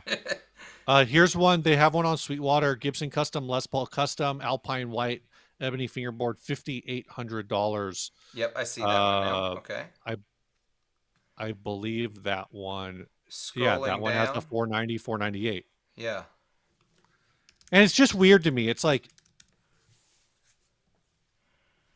Yeah, I don't understand it. I mean, it's it's not a at $5,000, you should not be putting your base level pickup in your there. absolute, your basically your Les Paul Studio. This is my issue, I guess. So the Les Paul Studio, no longer, but in the past, the Les Paul Studio and the Les Paul Custom have the same pickups in it. And then everything in between has arguably better pickups, whether that is now the burst bucker or the custom bucker, or back in the day, like the 57 classics or the 57 classic plus or whatever. They not, your Les Paul standard, your Les Paul, well, the classics had it, but everything in between or your reissue stuff all had different pickups. But the base model Les Paul Studio and the base model Les Paul Custom both had the 400 series pickup. I just think it's weird. I just think it's weird. That's it. I just think it's weird. Yeah, well, also they had 480 series as well that were really bad. Yeah. Now, Vinny's Um, World says the 57 Classic and the 490 are the same pickup. oh, interesting. Which is possible. So this is why I was trying to do a deep dive. 490s and 480s are different pickups. The 490R 498T they are Alnico 2 pickups. Yeah. They're not the ceramic crap that were the 480s. The 480s were, I believe, ceramic hot garbage that Are you they talking put. about the I'm not familiar. Are you the 480? Yeah, I'm not 485 familiar with maybe. that one. I'm thinking, are you thinking of the 496 500 set? Maybe I am thinking the 496 and 500. Those were ceramics. I actually thought those were better pickups than the 490 set. See, I don't mind the 490 set. I think they're really good entry level to PAF style pickups. They're cheap. That's for sure. They're brand new, like $100 each. Maybe a little more if you want a covered version. Um, but I actually think they're really good baseline pickups. Now, I don't think your really good baseline pickup should be what's in a $5,800 custom shop instrument. Your Yeah. best pickups should be in a custom shop $5,800 instrument. The best thing you make.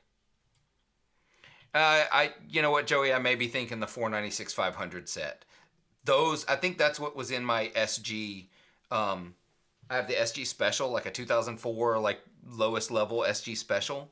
I think that's what was in it when I got it, and they were the trashiest of trash. Yeah.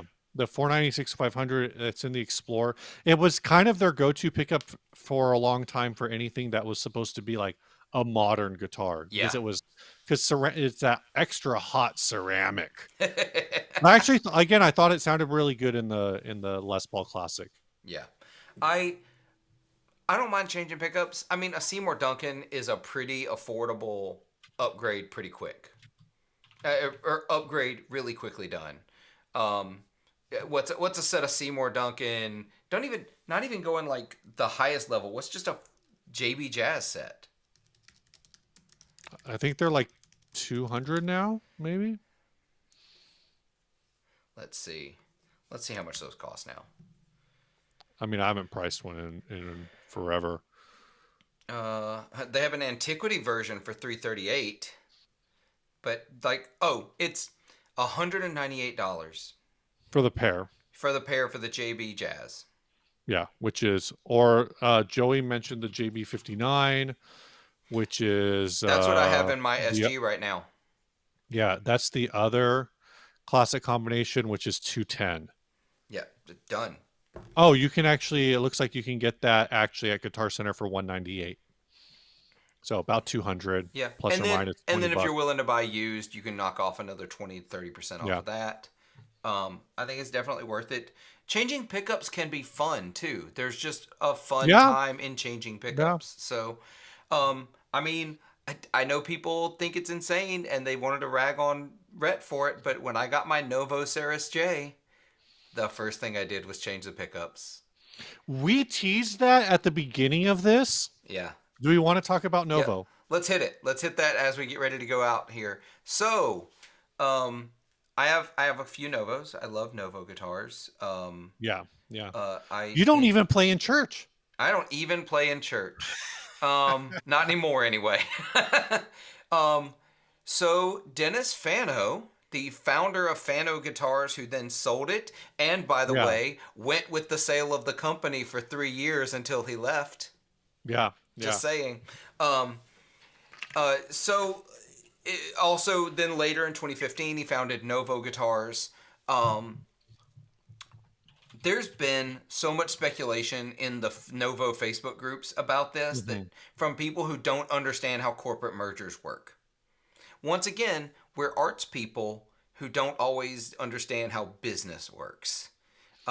That's not me talking down on anyone. That's just that, we have our focuses and we don't, it feels cold and calculated. A lot of people are Mhm. like, Mhm. so Dennis sold the company. No, they started a new company called Sonic Design Lab. Yeah. And it's spelled funny because it's from an XTC song. Um, Which I feel like I need to listen to because I'm just very I feel like I should know that song, but yeah, Novo did have a $300 across the board price increase. I'm saying that I bought my Novo brand new, upgraded every possible expensive upgrade except pickups because I knew I was going to change them to something specific.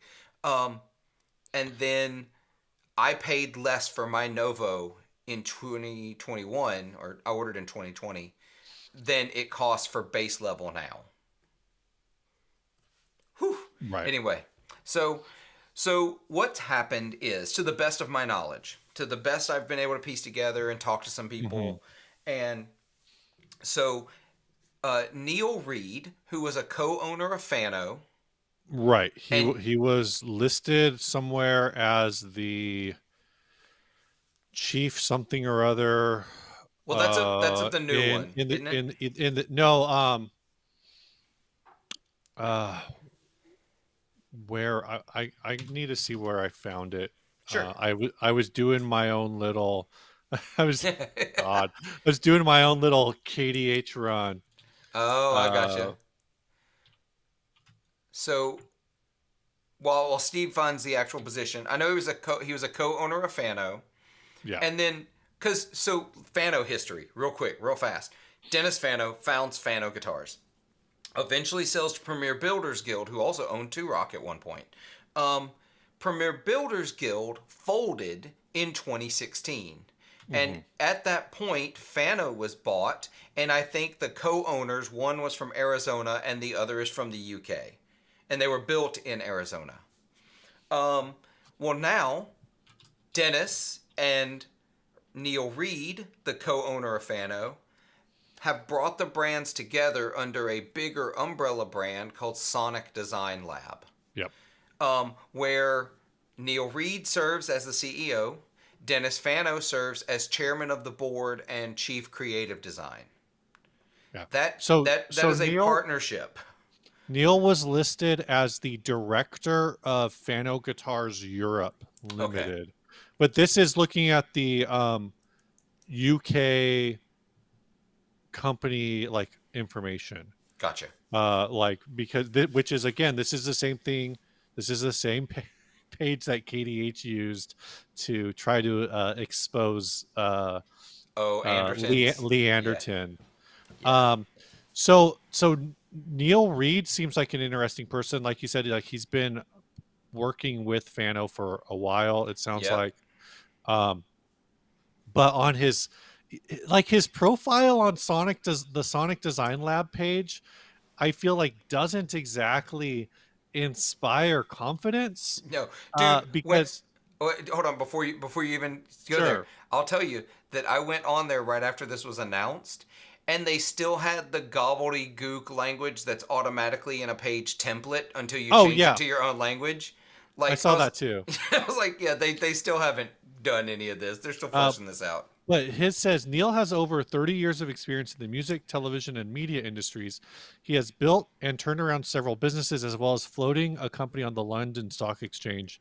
Having worked with major artists and brands worldwide, including Warner Music, Sony Music, BBC, England Rugby, BMW, and Lotus Cars. Yeah.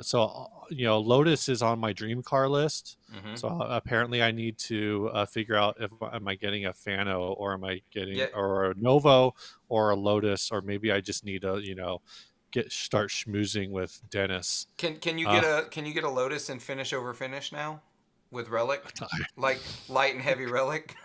just a rusted. I mean, a rusty Lotus is all I can actually afford.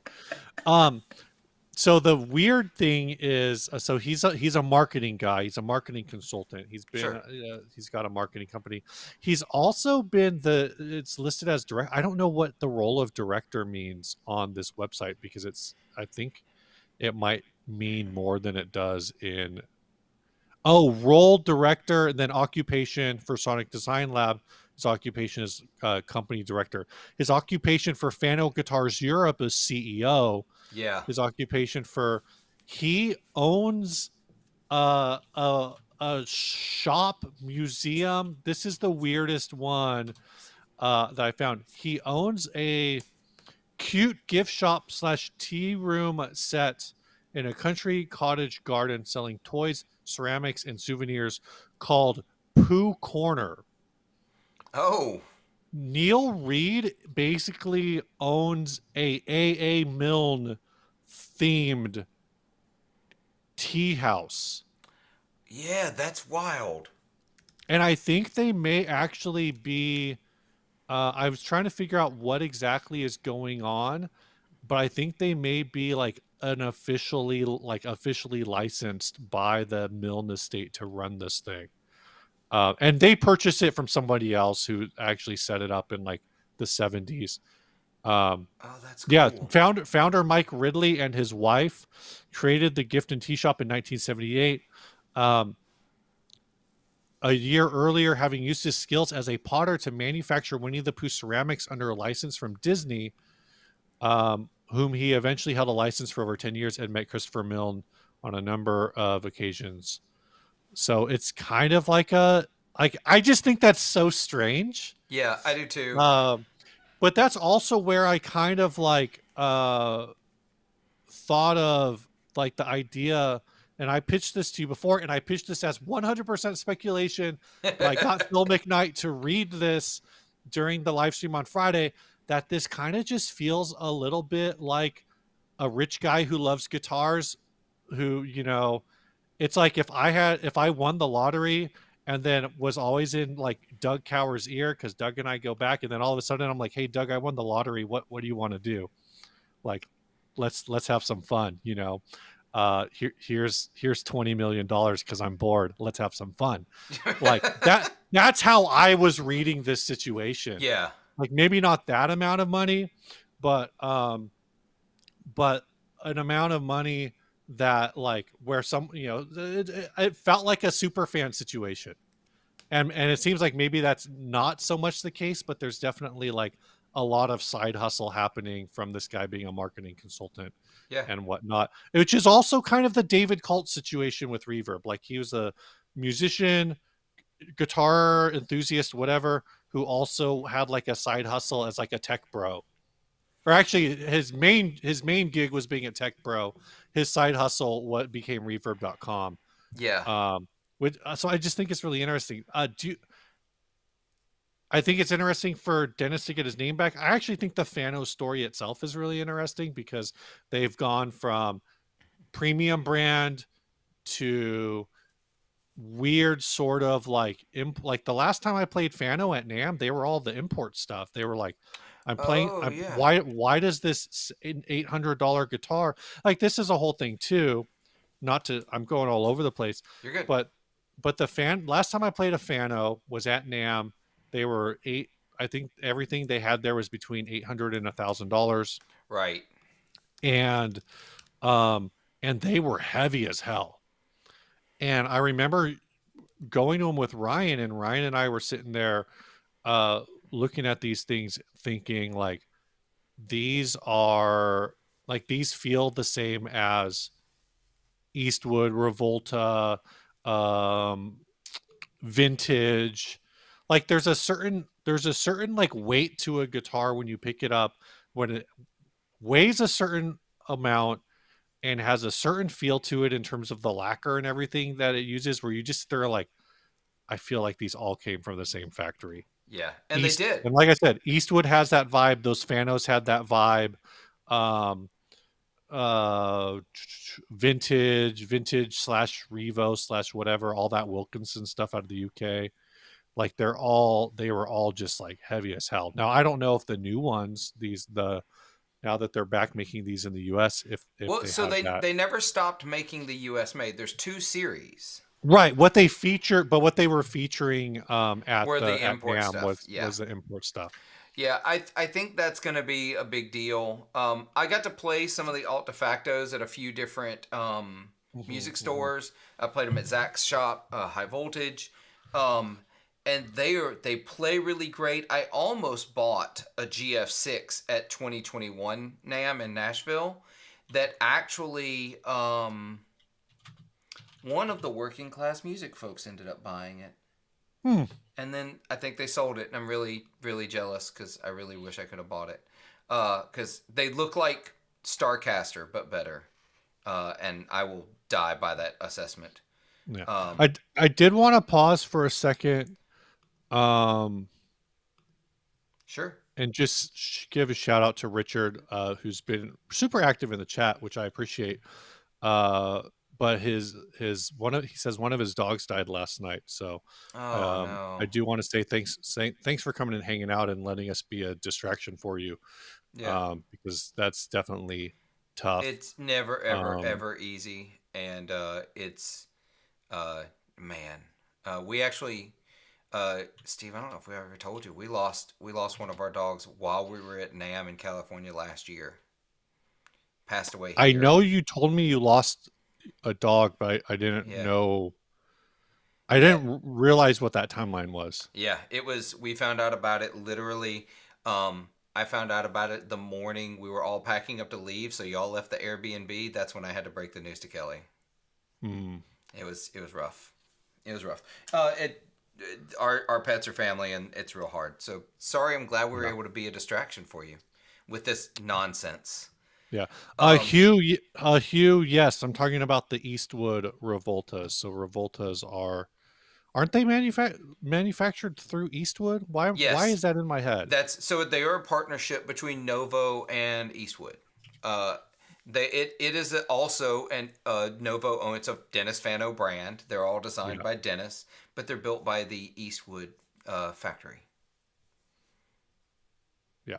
Yeah. So In Korea apparently. yeah, so now that's interesting though, that because that gives us now under the whatever the umbrella of Sonic Design Lab with Dennis and Mhm. Neil, that gives us Novo, Novo, American made, all that.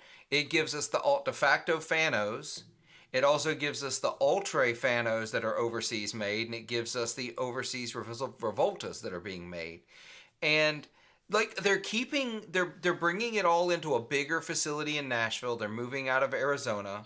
They're gonna I get a don't they're the build a Ultras, I don't think the Ultras, you're thinking of a different series. The oh, is Ultra that is are they you're you're thinking of oh the yeah, you're right. Omnis. The That's it, the Omnis is Omni. discontinued. Yeah. Oh, is Or that discontinued? Omnis. Yeah. So Omnis have not been made since 2022. It's in their FAQ. Oh, well, I've not read their Yeah. FAQ. So I think the Omnis is what I played at NAM. I think that's got to be it. So I think it's going to be really interesting to see what they bring out. But Steve, as we are getting close to the 2 hour mark, which is usually our metric, actually we're over it. My bad, y'all. I want to bring up my most favorite addition to the Novo lineup. Um, so I'm gonna share this screen. I will only be able to buy one of these if I sell a ton of stuff. So their Nucleus series is their main series of instruments. They have finally brought out the Mhm. Ivorus bass. Currently, it looks like they have exactly one of them built because it's the only color that has a picture. They have it in burgundy mist. Of course it's Burgundy Mist. Of course it is. It is $4,000. It is so much money. Um, but I love this guitar so much. Also, Noise Bloom. Yes, this has felt like a really fast 2 hours. It has really felt like a fast 2 hours. Um, but I love this bass. I love this bass Mhm. so much. I want to see it in a three-tone burst real bad. Um, or that Olympic white. But mm, I like it a lot. I like it so much. Hughes brought up a couple builders here. Uh I'm not sure who these are. Gene Baker I'm familiar with. Baker's one of these brands that's been around forever. Yep. Um, but I'm not sure who is Bird Aberneth. Is that the I'm familiar with Abernethy guitars. I've met Justin. I don't know if that's the same. Yeah, yeah. Um, Justin Abernathy is the only Abernathy but I know but I'm of. not sure who Bird Abernathy is. Um, the issue I think kind of that I've seen with, and this goes for everything, and I don't really know, you know, what to what,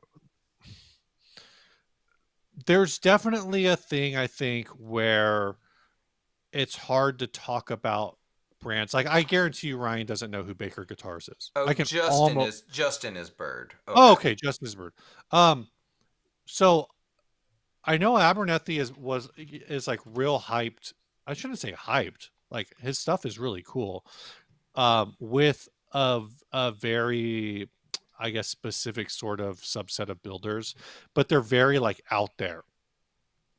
Um, but I think Mason Stoops was pushing them for a while. A Yeah. lot of the guys in those kind of circles, you'd see their guitars in a lot of like the high end pedals, like your Chase Bliss and whatnot. You'd see Abernethy guitars in there. Uh, Benson. Well, I blanked on that for a second. Yeah, That was I weird. I definitely Um, remember these being the hype for a little bit there.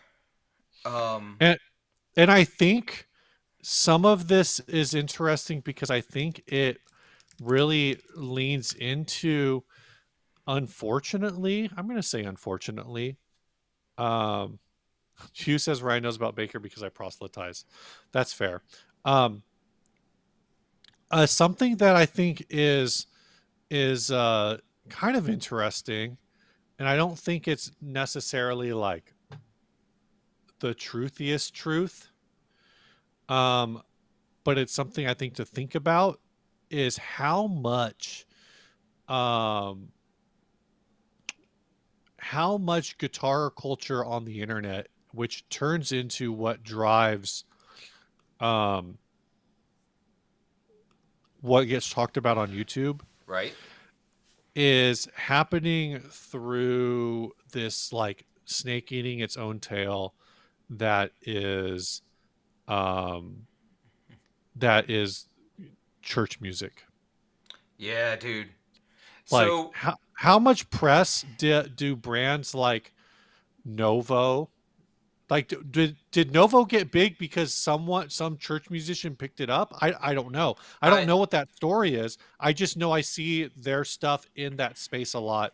And I'm thinking of like other brands like Veritas. Like Veritas is effectively making fucking Telecaster copies. Yeah, they Um so Verit so with the Novo thing, I can give you a little bit of the timeline. The first one I played was in 2016 at Chicago Music mhm. Exchange. Um, and then Rhett started posting his videos. I'm gonna give a lot of credit for Novo's explosion to the timeline of Rhett's channel blowing up. Um, because that's what a lot of his early content was about his Novo, and that was his Mm. guitar, that was his main guitar. Um, and And so I'm a lot of that happened to the point that I want to remember where it was. It wasn't Dennis, but it may have been Matthew before Matthew left Novo. Their most ordered guitar at one point was the Burgundy Mist Ceres J. Like more people wanting just that because Rhett did it. But then it got picked up yeah. by a lot of other people because at the time that wasn't the church guitar du jour because I was still playing in church vibes around then. And back then, all the church guys were getting into Duesenberg. That's fair. Yeah. And Um, I'm looking at their artist list. The very first artist on the Novo artist page is Nels Klein. yeah. Jeff Tweedy's also on there. And I know but again, Wilco is another artist that I'm like, that I feel like is really big with church musicians. Is it? Are they Um, really? Like I'm really into Wilco, and I don't see that. But I, maybe. well, it's the kind of thing where it's like, this is what it people listen to, but no one's actually emulating it. Okay, Um, because I was gonna obviously Coldplay and you too, but well, in terms of influencing the sound, but and there's a whole weird like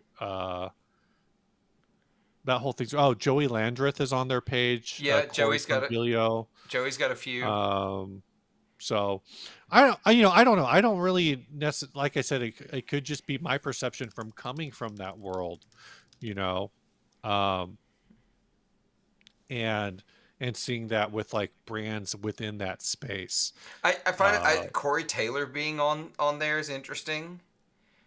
From Slipknot, Stone yeah, Sour. Um, there's a bunch that are like Martin Gore, Depeche Mode. Look at that. but then he's playing it without a mask. So does that mean that that's not he's not playing it in Slipknot? I don't know. That's a good point. I know he also has his solo project. So, Yeah. um, but like I see a lot of novos out and about now. They're really kind of they're growing pretty quickly. Hmm. Um, So I still think they're still growing. The demand has kind of, or sorry, the production has kind of caught up with the demand though, so you're not seeing the insane used prices anymore. I Mm-hmm. don't think that has anything to do with people not buying them anymore. I think it has to do with just they're producing enough guitars now to meet the demand for people that want to buy them. Right. Um, yeah. So again, somebody commented earlier that all their prices went up at the beginning of the year. Yeah, so they had a $300 price increase. I just saw Trent Guitars did a 25% price increase yesterday. Like we're seeing a lot of price increases this year that I've already seen. Yeah. Um, Oh, hey, Voltic is in. what's up, Hello, good John? morning, John. I was trying to remember the name. I'm like, I've talked to him on Instagram Yeah, a couple John times. John and I are going to be recording an episode here soon. Oh, So he'll cool. be over on 40 Watt real soon. Um, Is the Joey wants to know if the other guy license plate is legit? It's not legit. It's I think Michael Freer bought some fake vanity plates for Ryan and I. I think that's who it was. yeah, that sounds correct. If it's Um, either Michael Freer or it was Robert McDowell, but I think it yeah, was Michael. yeah. Um, yeah, I think that kind of covers anything. If anybody's got any last second questions We before I go I make feel like lunch, we didn't take we took almost no questions this I episode. know, but there was But a lot that's of fine. conversation. Oh, well, Yeah, for I sure. feel like we were hitting all the things, Yeah, and yeah. man, I do feel like that was like the fastest 2 hours we've done since we've done this. That was insane. It's just nonstop. You can tell we missed a week. Well, I looked at the calendar and this is actually like exactly Is it where it time. should be? Okay. Well, we recorded on the last time we streamed was the 15th. So it's been 1, 2, 3, 4. I guess this is the fifth week Yeah. technically, but it would have been like this one or last one. Snarky says, "What about that spinoff? What I don't know what the spinoff. What spinoff? What spinoff? I don't know what spinoff we're talking about." I don't know. Oh yeah, Hal Nimoy. I saw the price increase on Trent guitars too, which is kind of a bummer Yeah. as well. Yeah, it sucks. But it you know it sort of is what it is. We're in a market where used is real good right now, y'all. Yeah. Um, but I also challenge you. Here's the deal: used is good. Hmm. Buy used if you can. But if you love the brands that make this stuff, uh, and I know it's hard to feel bad for a company, but if you want them to keep making stuff and you're buying used stuff where it doesn't go back to them, buy a hoodie. Like to buy something Mm-hmm. from them. Yeah. Buy a mug. Same thing for all the artists you like. Buy something. Don't just listen to their streamed music. I a couple years ago, I decided to Speaking of buying become, mugs. yeah, I decided to become like a bright socks guy. Oh yeah. I think I don't know if I'm gonna, I don't know what socks I'm gonna bring to NAMM. I don't know.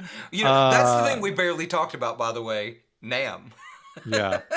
Okay, let's talk about this because I'm like so salty about it. Uh, Is it Denny's if attic? you're down to go long, Yeah, yeah. Benny's attic, is NAMM going to happen?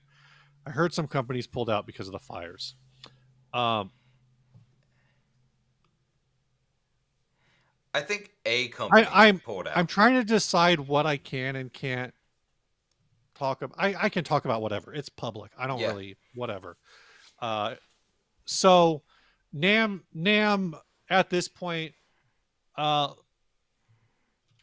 Here, let me say, let me like. Well, I'll just tell you this. Like Hugh was in the chat earlier. I know Hugh lives really close to like where the fires act, like close enough that I'm actually like um I hit him up and was like, "Hey, how close are you?" And he's like, "I'm like 2 miles away from the evacuation zone." Oh, So like very, very very close, close. Yeah. right? Um, and Anaheim is right now there are no active fires besides the Palisades fire and the Eaton fire. The Palisades fire is Let's see. What's the containment? I'm trying to see. 52% contained on the Palisades fire. Okay. The Eaton fire is 81% contained. That's the one in the very north end of Los Angeles.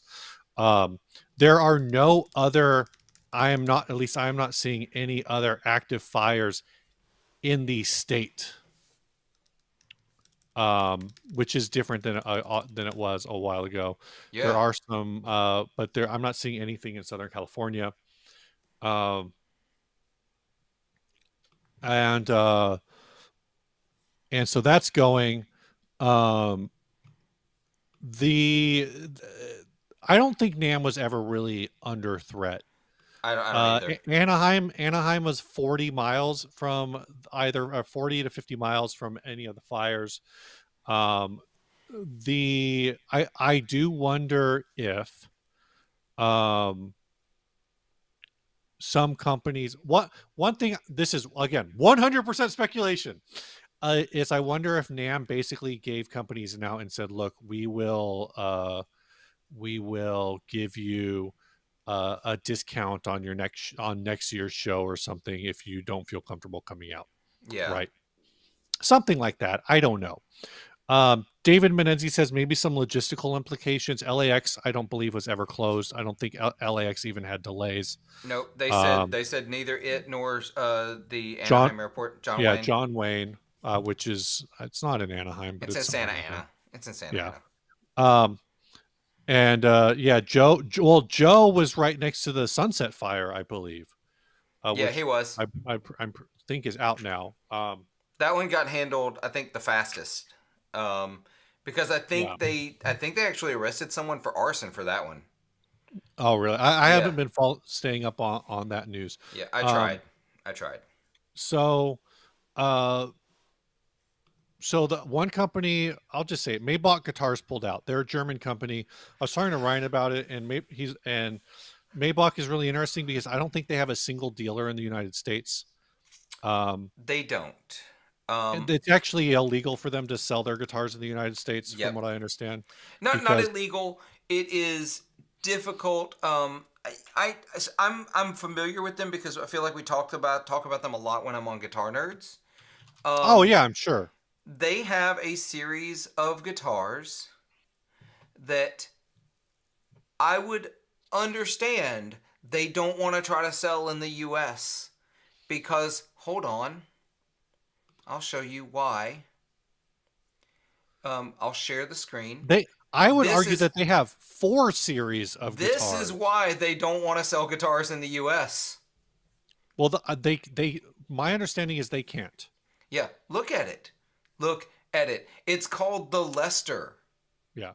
They also have the Lester Junior, the Capital, which looks pretty much like a 335, Yep. and the Albatross, but particularly the Lester is like an obvious, um, you know.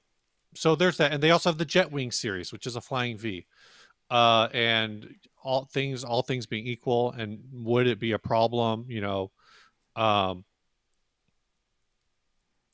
but there's that. Um, They do a Lester doing Jr. doing a whole thing.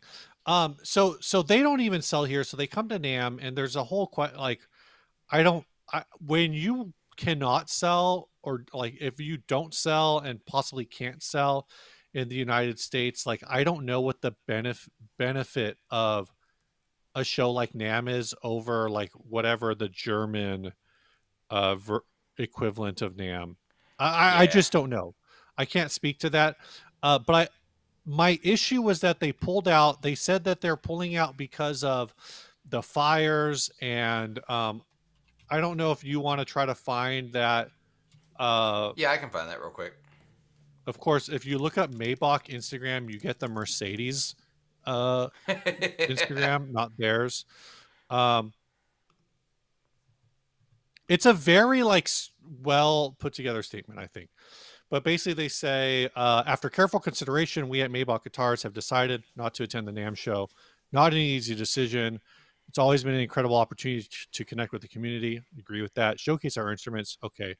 Um, Then they go on to say, however, the devastating wildfires currently raging across California have created a situation that demands responsibility and sensitivity. Anaheim's not affected. The broader impact of these, while Anaheim is not affected directly at this time, the broader impact of these fires on the environment, communities, and public safety is deeply concerning. I agree. I live about 100 miles from them. Yeah. I've been under a red flag warning. We're not in one right now, but we were in one for like 2 or 3 weeks straight. So I get that. Now then they say we believe it's not the right time to gather for an event of this nature when so many are facing hardship. Um, how's that? I mean, that's now, but how is that different than like a year ago?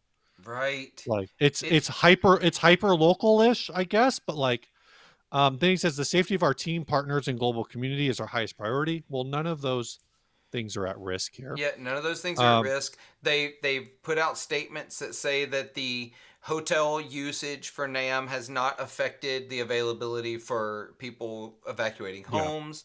They and also I don't know how taking away a revenue generating event like this, if it doesn't have to, benefits the area. Because right now, obviously, just the money coming in from this is important yeah. and beneficial to that So area. so here's my take, and I know I told this to Ryan. I don't think I said it on the podcast. Um, we also feel it's essential to show solidarity to those who are suffering as a result of the fires. Cool. Congratulations. Thoughts and prayers. You did the absolute bare minimum. Yeah. Many people have lost their homes, shelters, da da da da. We'll focus on other ways to stay connected with you all. Blah, blah, blah, blah, blah. Whatever. Deepest sympathies. Thank the responders and volunteers. 100% agree with everything being said here. Okay. Let's assume that NAMM is not refunding them. They are out 10, 5, 10, $20,000 for their booth. Maybe they get it. Let's assume best case scenario, they have credit for NAMM 2026. Right. They won't, they'll that it'll just carry over, right? So that money's locked up. But this is a company from Germany. Uh, Presumably they had ample time to cancel most, if not all, of their hotel costs, most, if not all, of their flight costs. So right there, you're probably talking about another $10,000. Yep. Here's what I'm asking. Um, cool, you're backing out of this thing. That's your right as a company. That's all of this is like that's fine if that's what you want to do. If that's the position you want to take, I understand that a lot of people who in our group chat, Ryan and I are are the localist. The rest of you are scattered.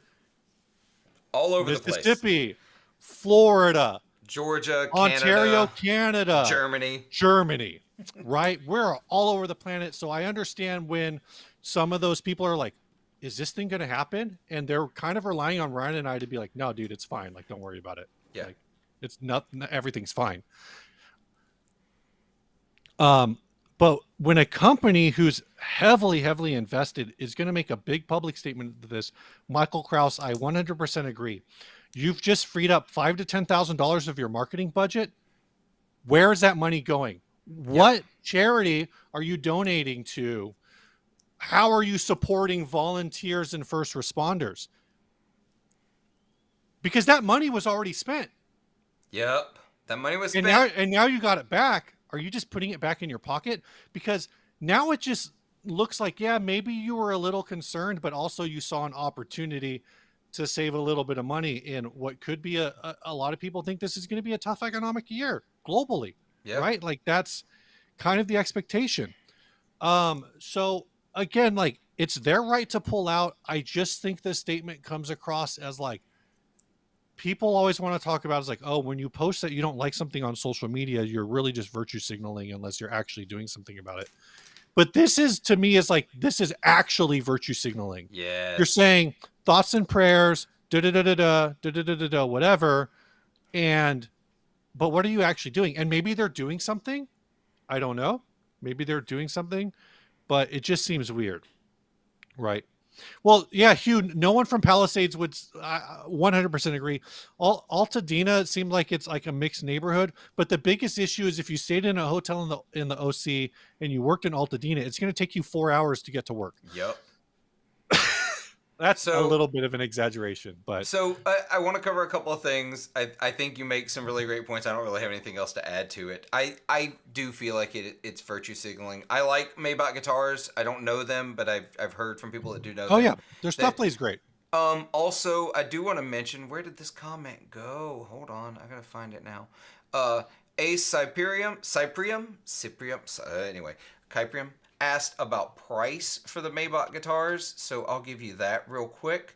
Here is a sale page for them. It is in euros. So if you want effectively a Gibson Les Paul style guitar, you get a custom with the Bigsby here with P90s. It is 2,550 euros, which is right now it's almost a 1-to-1. Yeah, So just go ahead yeah. and read dollars there. But then of course you'll have to pay any import and shipping. Um, they Oh can get wow, it is 1-to-1. it's That's yeah, crazy. it's basically 1-to-1 right now. Um, then you can get into other models. Hold on, Maybach guitars. I love this comment. I didn't know it was an option. Demonstrating support by staying home. Notes for Thanksgiving. That's awesome. 100%. You can get their 335 style guitar, 2850 up to like right at 3K, 3.1K. They're good pricings. Yeah. They're great guitars from everyone I've ever talked to who's played one. They love them. I would love to get a hold of a couple of their models, but I want some of their like different weirder models. Like I really want a Little Wing, but I want the Hmm. non-cutaway, which kind of looks like the company out of Ohio, Hawaii. Um, oh, why can't I think of them now? Uh, I'm not sure I know who you're talking about. oh, Gary Clark Jr. plays one. Uh, I thought Gary Clark Jr. played Epiphone. no, no, he stopped that a long time ago. It's somebody give it to me. Somebody knows it. Somebody knows this. Um, what are the guitars called? It's Yeah, I'm only seeing trying to look for what he's playing and I'm only seeing the Epiphone stuff. no, he's playing Wide Sky. Why? I'm not familiar with them. So these, they're made by a guy named Patch in Hawaii. Oh, okay. Um, these. He Cool. plays one of these, Yeah, a yeah. P125. I mean, it's this there it's like a parlor, Yeah, yeah. it's a parlor guitar. Yep. Yeah, someone says that it's a like a cross between. Oh, it's on their site. It says it's a cross between an ES 125 and a Les Paul, Yep. That makes sense. like or ES 125 3/4. Um, so yeah, it's interesting. So two Anyway. things real quick because I know we were talking about wrapping up. I did want Yeah. to go back to this comment from Denny's Attic. If you can pull it, it's what's the Yeah. deal with Gibson and Fender? They seem Yeah. like they don't want to have a full display at NAMM. Well, Gibson has no display at NAMM, so there is that. Gibson has nothing at NAMM. Apparently, they have reps, so presumably they're taking meetings, Yep. They're taking but meetings. they have no official space. There's a Gibson Gives booth Uh huh. in like a there's like a section for charities and stuff. Um, but otherwise no. Fender appears to have only business, like Business space. they've taken up 4 big rooms, but it looks like it's going to be primarily, or like they don't even have a full display or a partial display. It sounds like it's going to be very invitation only Yeah. for their setup this year, but you know, uh, but they will probably have some. I don't know if it's going to be like a put your phones in a box, like no pictures, or what they want to do there.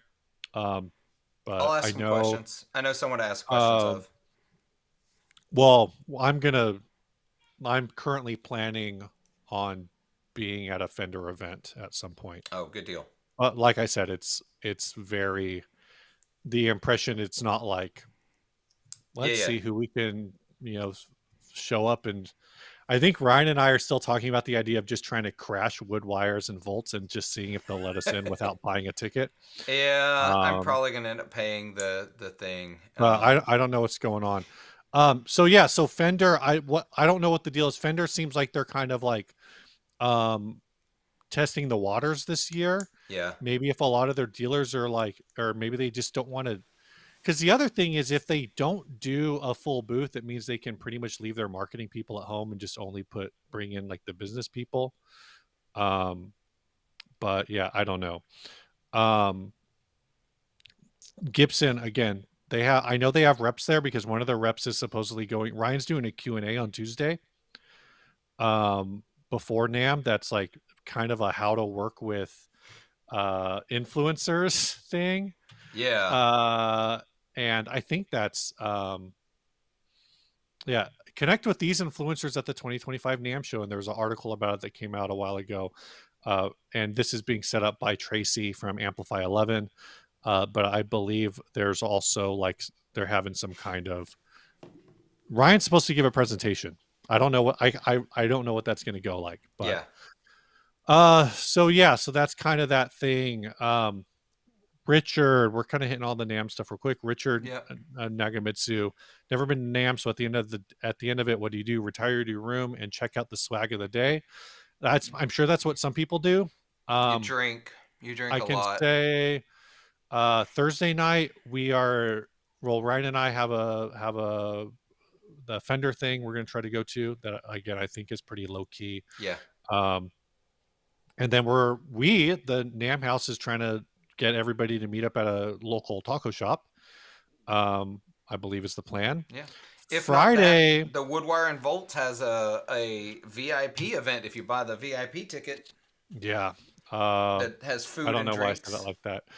I Yeah. have a map right called NAMM Friday that I've sent out to people in our house. Um, because the current thing is I have got 5 events listed Friday night. PV is hosting a happy hour at NAMM, which I might go to for like the first half hour because it's on site and it actually starts during the show. Oh. StuMac has a event, but it's like in Orange, so it's not even that far away, but it feels like it's not even in the same town. Uh, I mean, everything around there is like, you're going to go 5 miles. It's going to take you 30 minutes. And then also on Friday, there's a low key. I have it listed as low key creator hang, but I had a lot of fun there last year. It's Mark Johnston, um, Andrew from Ambient Endeavors, and John from Signal Signal Path Path, yeah. host a thing at Villains Brewery in Anaheim. Wood Wires and Volts is having an evening event about a mile away from there, and then PRS has an event. So that's kind of what our agenda looks like on Friday. Is there Yeah. also Voltic wants to know, is there effector market? Effector market is happening on Saturday, so Yep. that's what at least part of my Saturday looks like. Um, those sandwiches, man, I can't wait to have a I sandwich. can't wait to have all their beer. Just all their beer. um, So there's that. So there's a lot going on. I don't think any night of NAMM last year we were back at the house, except for the first night because we were hosting a taco thing at the Yeah. house last night. The other nights, I don't think we were back at the house before midnight Yeah, so on that's any what night. nights look like. You come out Yeah, of it way more tired than you started, every time.